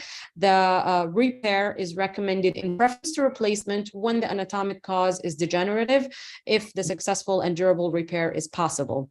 After that, for asymptomatic patients with severe MR, the normal ejection fraction, repair is reasonable when the likelihood of a successful and durable repair without residual MR is more than 95% and the mortality rate is less than 1%. This is Class 2A. And for asymptomatic patients also with severe MR and an LV systolic function more than 60%, but progressive increase in LV size or a decrease in the ejection fraction on more than 3 serial imaging studies, then mitral valve surgery may be considered irrespective of the probability of a successful repair. This is Class 2B. For severely symptomatic patients, NEHA class 3 or 4, and primary severe MR and a high or a prohibitive surgical risk, transcatheter edge-to-edge repair is reasonable if the anatomy is favorable and the life expectancy is more than 1 year. This is class 2A, which in the previous guidelines used to be class 2B. Then in symptomatic patients with severe primary MR attributable to rheumatic valve disease, mitral valve repair may be considered at a comprehensive center, and if the durable or if the repair is expected to be durable and successful, this is class 2B. Finally, harm not to be done is severe primary MR when the leaflet pathology is limited to less than 1/2 the posterior leaflet. So mitral valve replacement should not be performed unless repair has been attempted and was unsuccessful. For rheumatic mitral stenosis, class 1A is balloon valvuloplasty if the favorable valve morphology and absence of an left atrial thrombus. Also for class 1B is for patients who have severe MS but not candidates for balloon valvuloplasty due to a failed one before or requiring another cardiac procedure, or they don't have access to balloon valvuloplasty, then can be done by surgical either cushirotomy or replacement. Class 2A is in asymptomatic patients with severe rheumatic MS with favorable morphology, absence of left atrial thrombus, elevated pulmonary pressure, then balloon valvuloplasty is reasonable. Following that, all class 2B would be for asymptomatic patients with severe rheumatic MS, favorable morphology, absence of LA thrombus with a new onset of AF. Again, balloon valvuloplasty may be considered. Symptomatic patients with NEHA 2, 3, or 4 and rheumatic mitral stenosis with an area that is more than 1.5 and significant rheumatic MS on the basis of the pulmonary artery wedge pressure, then balloon valvuloplasty also may be considered. And finally, severely symptomatic patients, again, class 3 or 4 with severe MS, but a mitral area that is 1.5 or less and a suboptimal valve anatomy and not candidates for surgery again, we can consider balloon valvuloplasty if found at a comprehensive valve center. So these are the latest 2020 guidelines. Okay, moving on to mitral valve repair surgery. First of all, looking at the exposure, obviously can be done through conventional median sternotomy or minimally invasive approach with bicaval cannulation. Exposure of the mitral valve first through the development of the Sondergaard groove, and then we have multiple different incisions that can be utilized for the exposure of the mitral valve. First, here in this picture, we see this is known as the superior left atrial incision. This one is the Dubost transverse incision, which is a vertical incision in the lateral wall of the right atrium. And the interatrial septum is then opened and extended to meet the right atriotomy. The downside of this this incision is it can cause damage to the bundle of His or the tricuspid annulus by excessive traction. Here, C is the conventional, well-known left atriotomy. D is a mini transseptal, and E is an extended vertical or superior transseptal. And this one also goes through the interatrial septum, and gives good exposure of the anterior mitral annulus, but without the excess traction of the Dubost incision. All right. So are some maneuvers that can aid in exposing the mitral valve. These start at the beginning before opening the pericardium. What we want to achieve is elevating the heart and out of the chest and rotating it to allow the apex to drop posteriorly while elevating the right side of the heart. This can be achieved through opening the pericardium slightly to the right of the midline and fixing it. And this is the beginning of the elevation. Then after institution of cardiopulmonary bypass, we can divide adhesions to the left of the heart. This will allow the apex to rotate posteriorly. And if we have dense adhesions, then we can open the left pleura, allowing the apex and the pericardium to fall posteriorly. Then the pericardium anterior to the superior vena cava is incised. This enhances the mobility of the superior vena cava and the right atrium when the left atrium is retracted. Another thing we can do is placing a tourniquet around the inferior vena cava, as we can see in this picture, and applying traction to further elevate the right side of the heart. If we are performing procedures on the papillary muscles to expose the posterior medial papillary muscle, we can place sponges between the diaphragm and the heart. And for the anterolateral papillary muscle, sponges can be placed between the apex and the pericardium. All right, so repair strategy for degenerative mitral disease.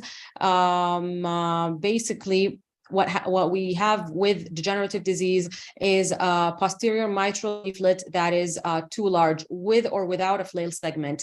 And the annulus is functionally too small for the anterior leaflet.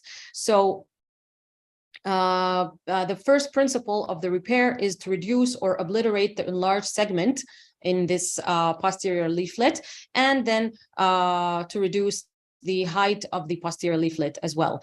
The height of the posterior leaflet should be no more than 1 to 1.5 centimeters in an average sized patient. And the resulting repair should result in a coaptation line at the level of the annulus during systole. The most important principle to try to adhere to is to respect rather than resect if possible, to preserve the LV function and geometry. Also, a ring or a band is mandatory after all repair procedures. It is important to oversize the ring in degenerative disease, especially.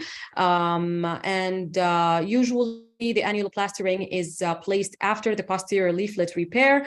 Then we can reassess the anterior leaflet for further repair. In case of a bileaflet prolapse, it can be completely eliminated by adequate posterior leaflet resection and a large remodeling annuloplasty ring, usually without any intervention on the anterior leaflet.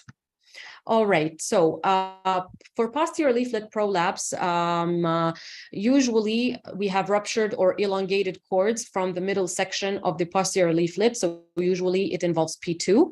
The techniques that can be implemented are quadrangular resection, preservation of the posterior leaflet by using neocordy, a folding valvuloplasty, or a limited posterior mitral resection known as a fold-over leaflet advancement.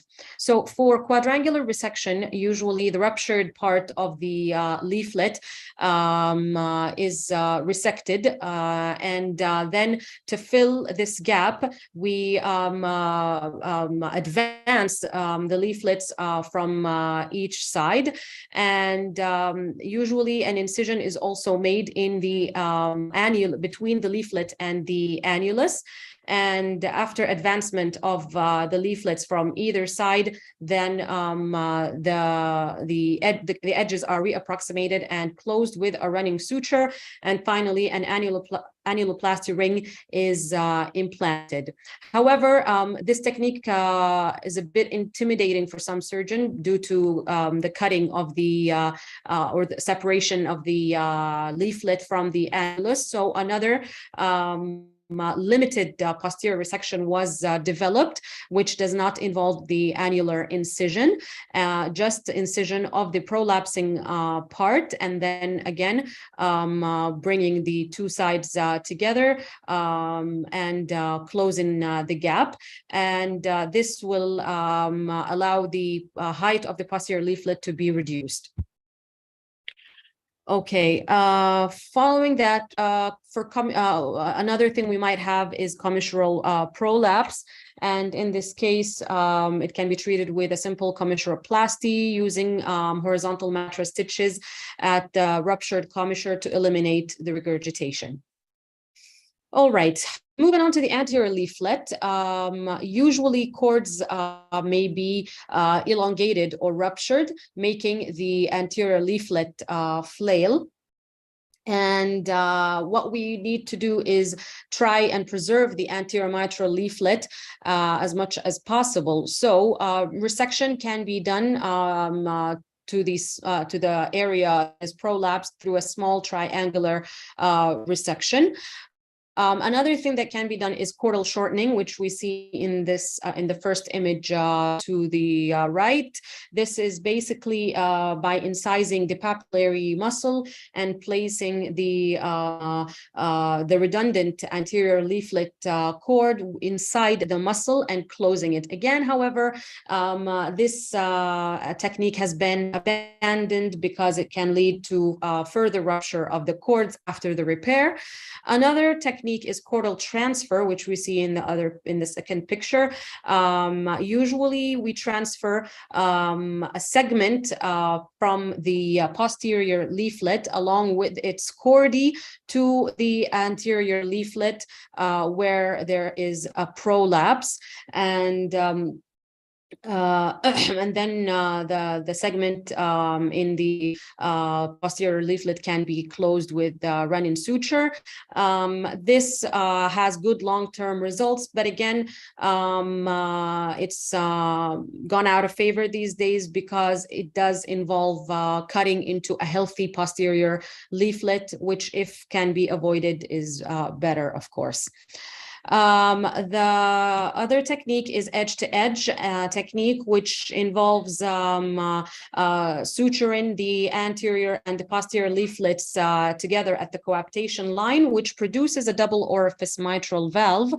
And basically what is important to be done with this technique is after the placement of the stitch, we need to confirm that each orifice on either side of the stitch is at least 2 centimeters in diameter to ensure that the valve is not stenotic. And if it was less than that, then that the repair should be abandoned.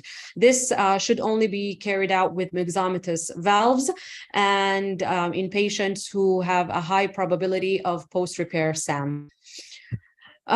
Finally, the use of artificial chordae can restore mitral valve anatomy and function. Usually, the technique is to attach or place a mattress suture with a pledget on the papillary muscle that has the redundant cord, and then the two ends are brought up through the leaflet and tied down.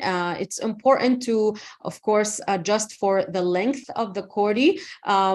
This can be done through several methods. One of them is the tenting of the posterior leaflet, as is seen in the first picture, using a nerve hook while the neocord is being tied down.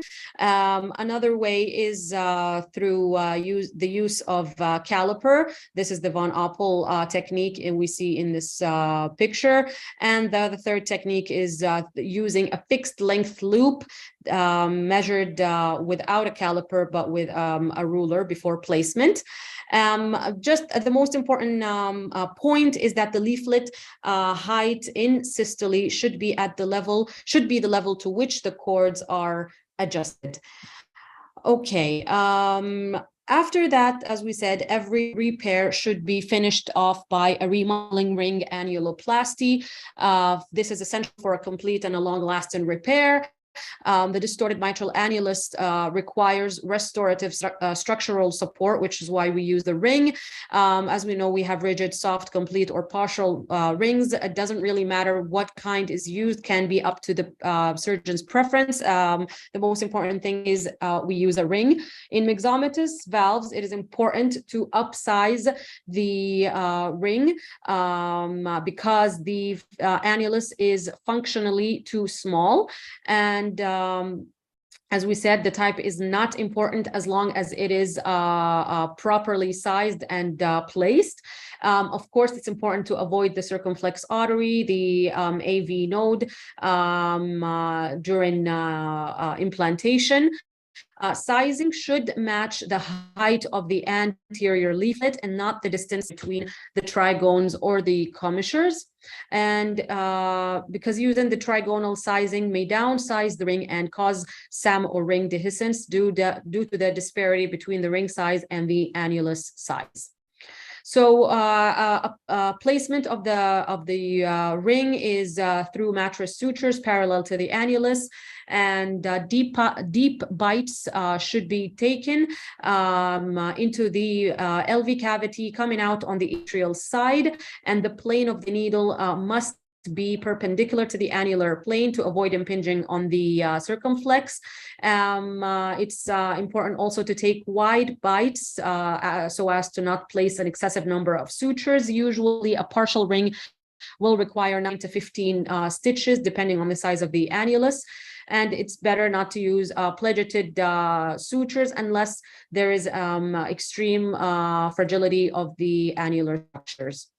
All right. Finally, for results of ring annuloplasty, an early paper showed that compared between patients who had an annuloplasty ring and those who didn't, and both at the time of surgery had competent valves, but after several years of follow-up, the rate of regurg in the no-ring group was 5 times the ring group.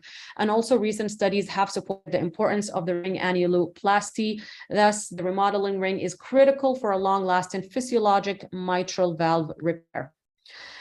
Results of mitral repair for degenerative valves, based on long-term studies, the probability of durable mitral repair at 10 years is greater than 90%.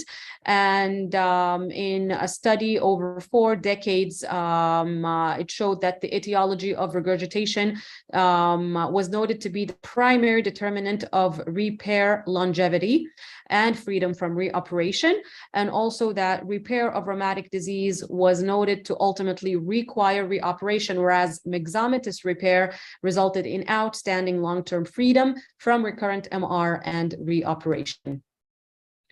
Okay, moving on to repair of rheumatic mitral valves.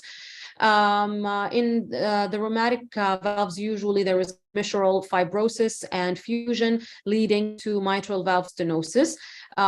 Severity of commissural fusion have 3 grades. Grade 1 is partial fusion of the commissures with chordal preservation. Grade 2, complete fusion of the commissures with preserved delineation between the anterior and posterior leaflets. Grade 3 is complete fusion and absence of leaflet delineation and calcium deposition.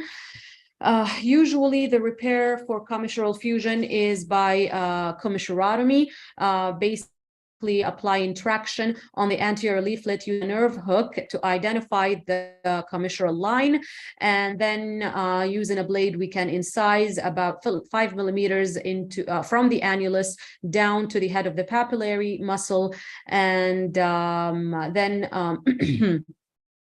the cords should be preserved on both sides and eventually forming a subcommissural orifice. In cases of severe commissural fusion or destruction, a commissural resuspension or reconstruction may be needed using what is known as a magic suture or commissuroplasty, which is this suture placed at the commissure. Okay, another technique is leaflet resuspension, which is a subvalvular technique. Usually, if we have fusion of the subvalvular apparatus, we can implement chordal resection and fenestration. Usually, there is excessive fibrosis and fusion. What we need to do is identify the secondary chordae and then cut the secondary chordae that are attached to the papillary muscles first to avoid prolapsing the leaflet. In some cases, marginal chordae may also need to be resected, as long as there is one marginal chordae every 4 millimeters to support the free edge of the leaflet. If that is not possible, then chordal replacement with artificial chordae might be required.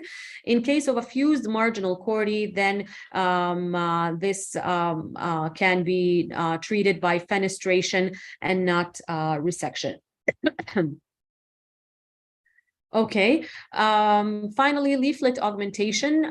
This is most commonly used in posterior leaflets, increase the leaflet surface area in patients who have type 3 dysfunction with severe leaflet retraction. It's used to replace leaflet segments that have severe calcification and lead to significant defect after resection and cannot be closed primarily. So basically what is done, as we see in this picture, placement of two traction sutures on the posterior leaflet to unfold it as much as possible, and then a transverse incision is made in the leaflet parallel to the annulus, and then all the secondary chordae are resected to free the leaflet. Finally, the patch is the treated pericardial patch is sewn to close the defect. Augmentation of the anterior leaflet can also be done similarly to the posterior mitral leaflet. However, the incision can be done in either a transverse or a vertical fashion. Finally, results of mitral valve repair in the rheumatic mitral valve. This table looks at different reports. Here we see the most important thing we look at is freedom from reoperation. So in a 2010 study, it was 97%. In earlier studies, it was somewhere between 72 and 82%. Same for the survival, it's somewhere between 83 and 93%. So pretty good considering that it's a rheumatic valve. This brings us to the end of the presentation. Thank you for your attention. Thank you, Dr. Az-Zahra Idris, for your presentation. So any question or comment from the audience?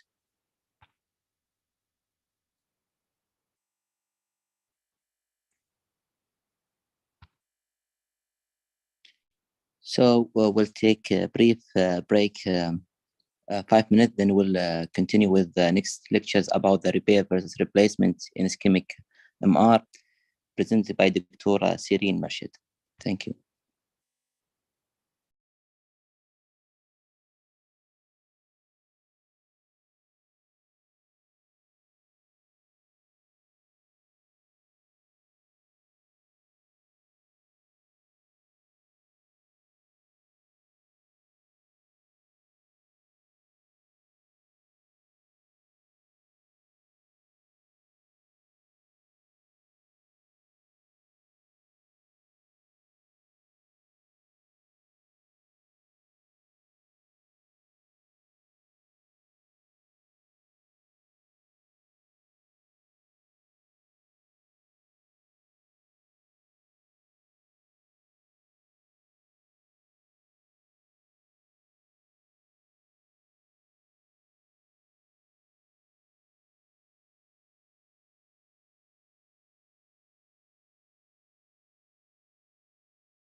Good afternoon. The next lecture will be about the repair process replacement in ischemic MR, presented by Dr. Sireen Mershad. Dr. Sireen, if you're ready, you can show your presentation and start.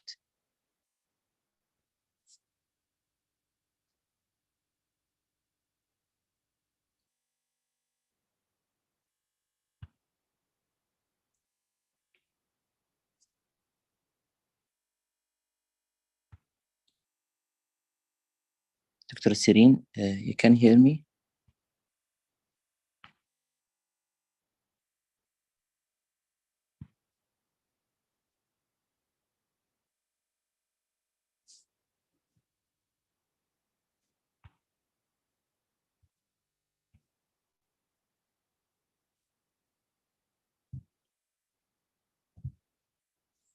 Dr. Sireen, can you hear me?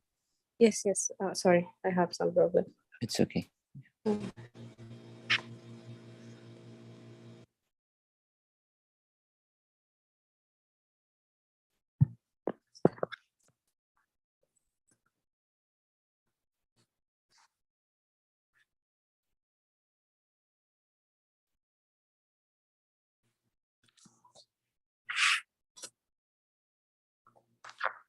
طيب بسم الله الرحمن الرحيم. This is Sireen Mershad from Al Medina Cardiac Center.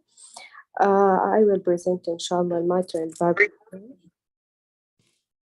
mitral valve repair versus replacement for severe ischemic mitral regurgitation trial.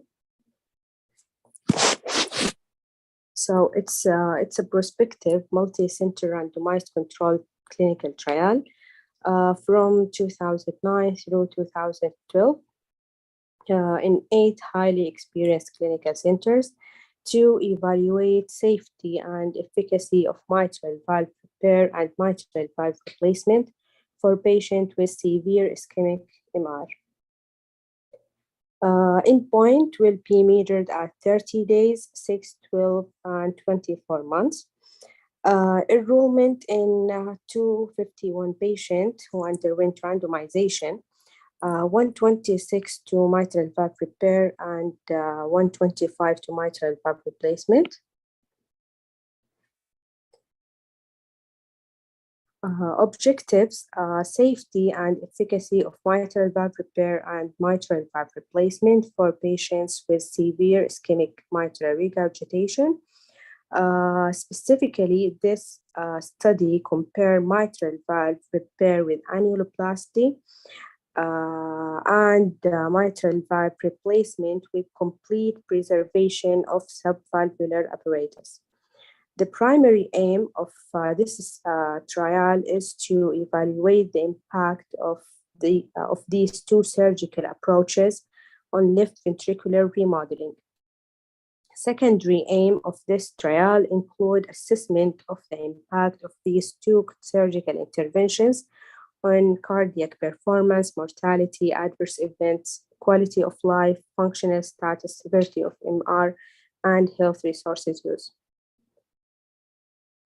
Study population, patient with severe ischemic mitral regurgitation with and without the need of concomitant coronary artery bypass surgery.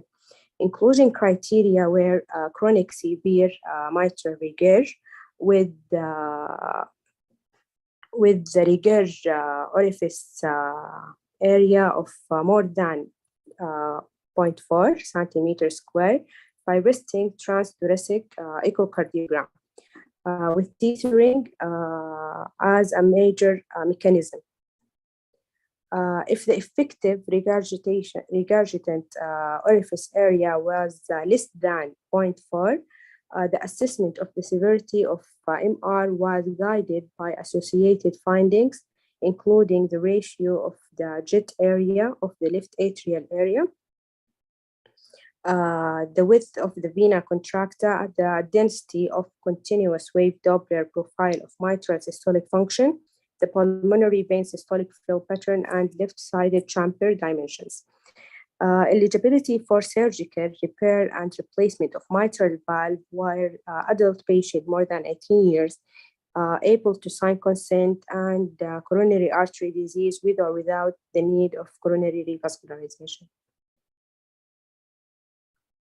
The exclusion criteria, any evidence of structural mitral valve disease or ruptured papillary muscle, lack of mitral valve tethering, prior mitral valve repair, severe pulmonary hypertension, contraindication to bypass, inability to derive effective regurgitant orifice area by the echo, planned concomitant study or concomitant procedure for study, clinical sign of cardiogenic shock at the time of randomization, treatment or need for treatment with chronic intravenous inotropes during randomization, ST segment elevation requiring intervention within 7 days prior to randomization, congenital heart disease, chronic renal insufficiency, evidence of cirrhosis or hepatic synthetic failure,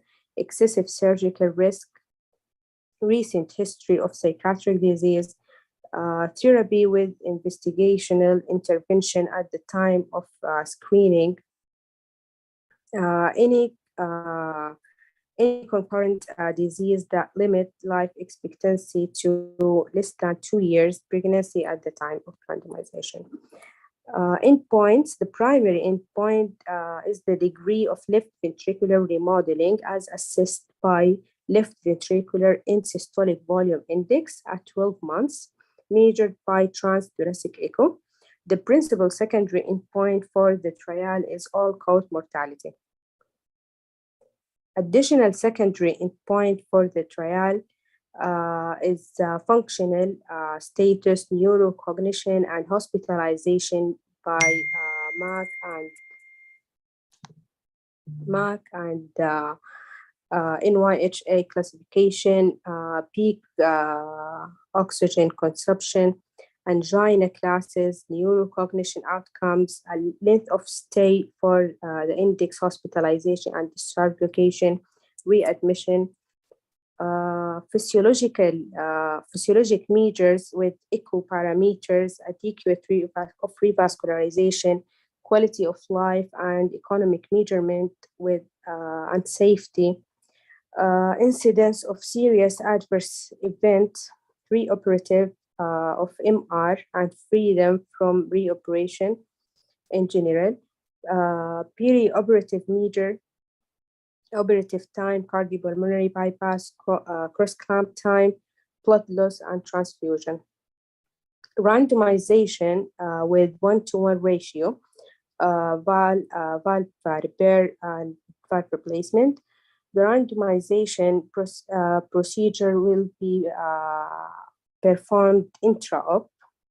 All patients were received guidelines, direct medical therapy, including aspirin, lipid-lowering agents, beta blocker, and angiotensin converting enzyme inhibitor, as well as cardiac resynchronization therapy. This is the baseline characteristics of patients.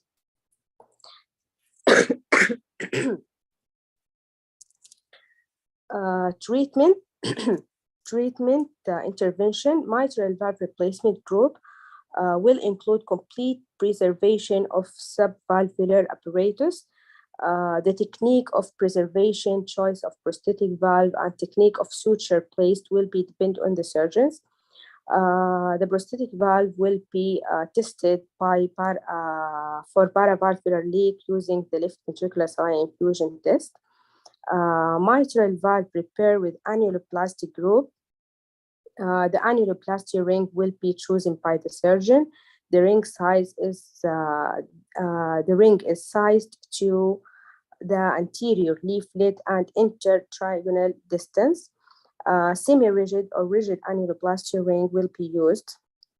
And if tethering is present, subvalvular procedure will be performed. The result, left ventricular dimension and function. At 12 months, The mean left ventricular end-systolic volume index among surviving patients was 54 milli per square meter in the repair group, and higher, which is 60 on patient on the replacement group, but was not significant difference. The rank-based assessment of LV end-systolic volume index at 12 months after adjustment for death shown no significance between group difference.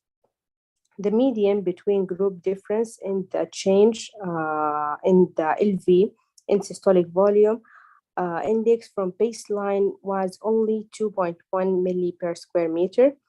The mean left ventricular ejection fraction at 12 months was 41 in repair group and 37 in replacement group.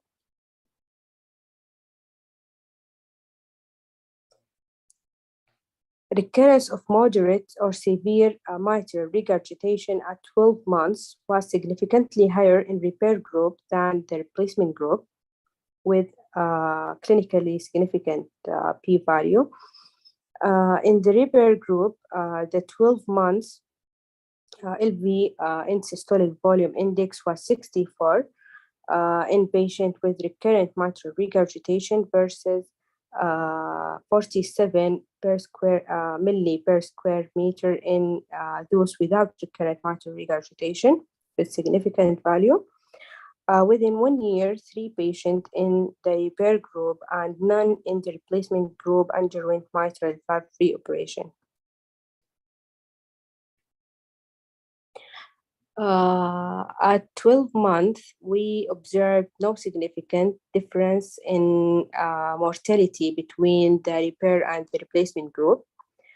3-day mortality. 3-day mortality happened in 2 cases in repair group and 5 cases in replacement group. The most frequent primary causes of death were multi-system organ failure, heart failure, and renal failure. No significant between group difference in endpoint of major adverse cardiac or cerebrovascular event between both groups. Heart failure, arrhythmia, major localized infection, and respiratory failure did not differ significantly between the 2 study groups at 1 year. The duration of the index hospitalization was similar in the repair and replacement groups. The mean length of stay after surgery was 11 days in the repair group and replacement group, with no significant difference. No significant difference between 2 groups in case of readmission.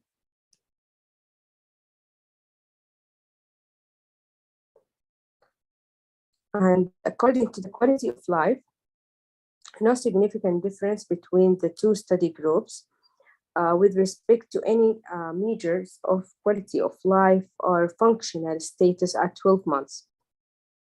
As measured by Minnesota Living with Heart Failure questionnaire, there was a reduction from baseline in heart failure symptoms of 46 or 47% of repair group and 61 in the replacement group. There was improvement over baseline in physical health of 61.6 in the repair group and 18.4% in the replacement group. In the discussion, left ventricular remodeling as measured by mean of the LV end-systolic volume index, the primary endpoint in this trial, is predictor for of poor prognosis among patients with ischemic myocardial disease, and effort to reverse such remodeling have been associated with improved outcome. The two surgical approaches reduced the LV end systolic volume index at 12 months, although there was no significant difference between the two groups. No significant difference in mortality at 30 days or 12 months between two groups. The observed 30-day rate of death was 1.6 in the repair group and 4 in the replacement group, were lower than national rates reported by Society of Thoracic Surgery, which was 5.3 for the repair and 8.5 for the replacement group.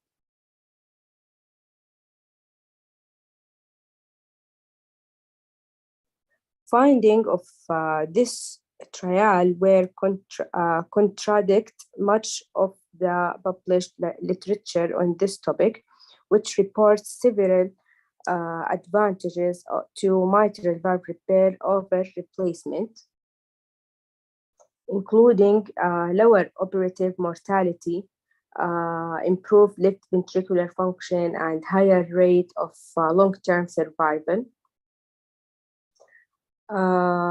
Indeed, they refer this result to that the patient who underwent in these studies underwent to replacement were older in age and having more coexisting illness than the repair group. The evolution of valve replacement with chordal sparing may account for improved result we observed as compared with the previous study. Since the retention of the internal architecture support of the left ventricle may preserve contractile efficiency and reduce left ventricular dilatation and dysfunction.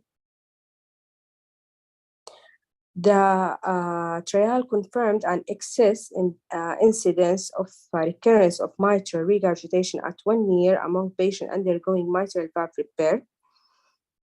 Rates of serious adverse event and hospital readmission did not differ significantly between two groups. Limitation of this study, it does not evaluate the strategy of revascularization alone. The primary endpoint was an echocardiographic measure of left ventricular remodeling, not a clinical outcome such as survival. The use of transthoracic echocardiography for measuring recurrent mitral regurgitation may underestimate the degree of mitral regurgitation in patients with prosthetic valve. Short follow-up period of 12 months since this paper published. Conclusion, comparison between chordal sparing mitral valve replacement and repair in patients with severe ischemic mitral regurgitation did not show significant differences between two surgical approaches. Mitral valve replacement provide a considerable more durable correction of mitral regurgitation, which may have an important effect in long-term outcome.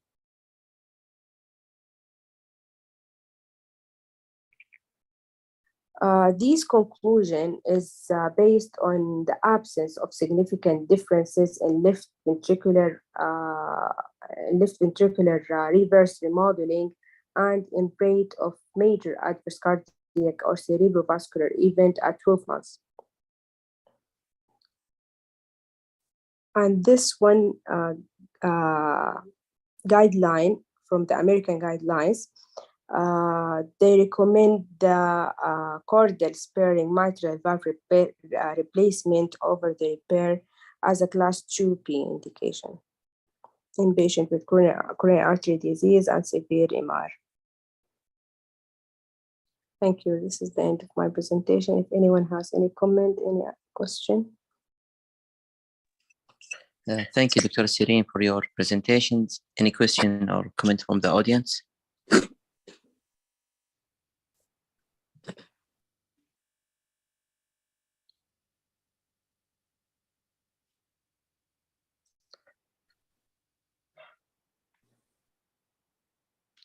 So we can conclude our academic activity this week. Thank you, everyone. Nice.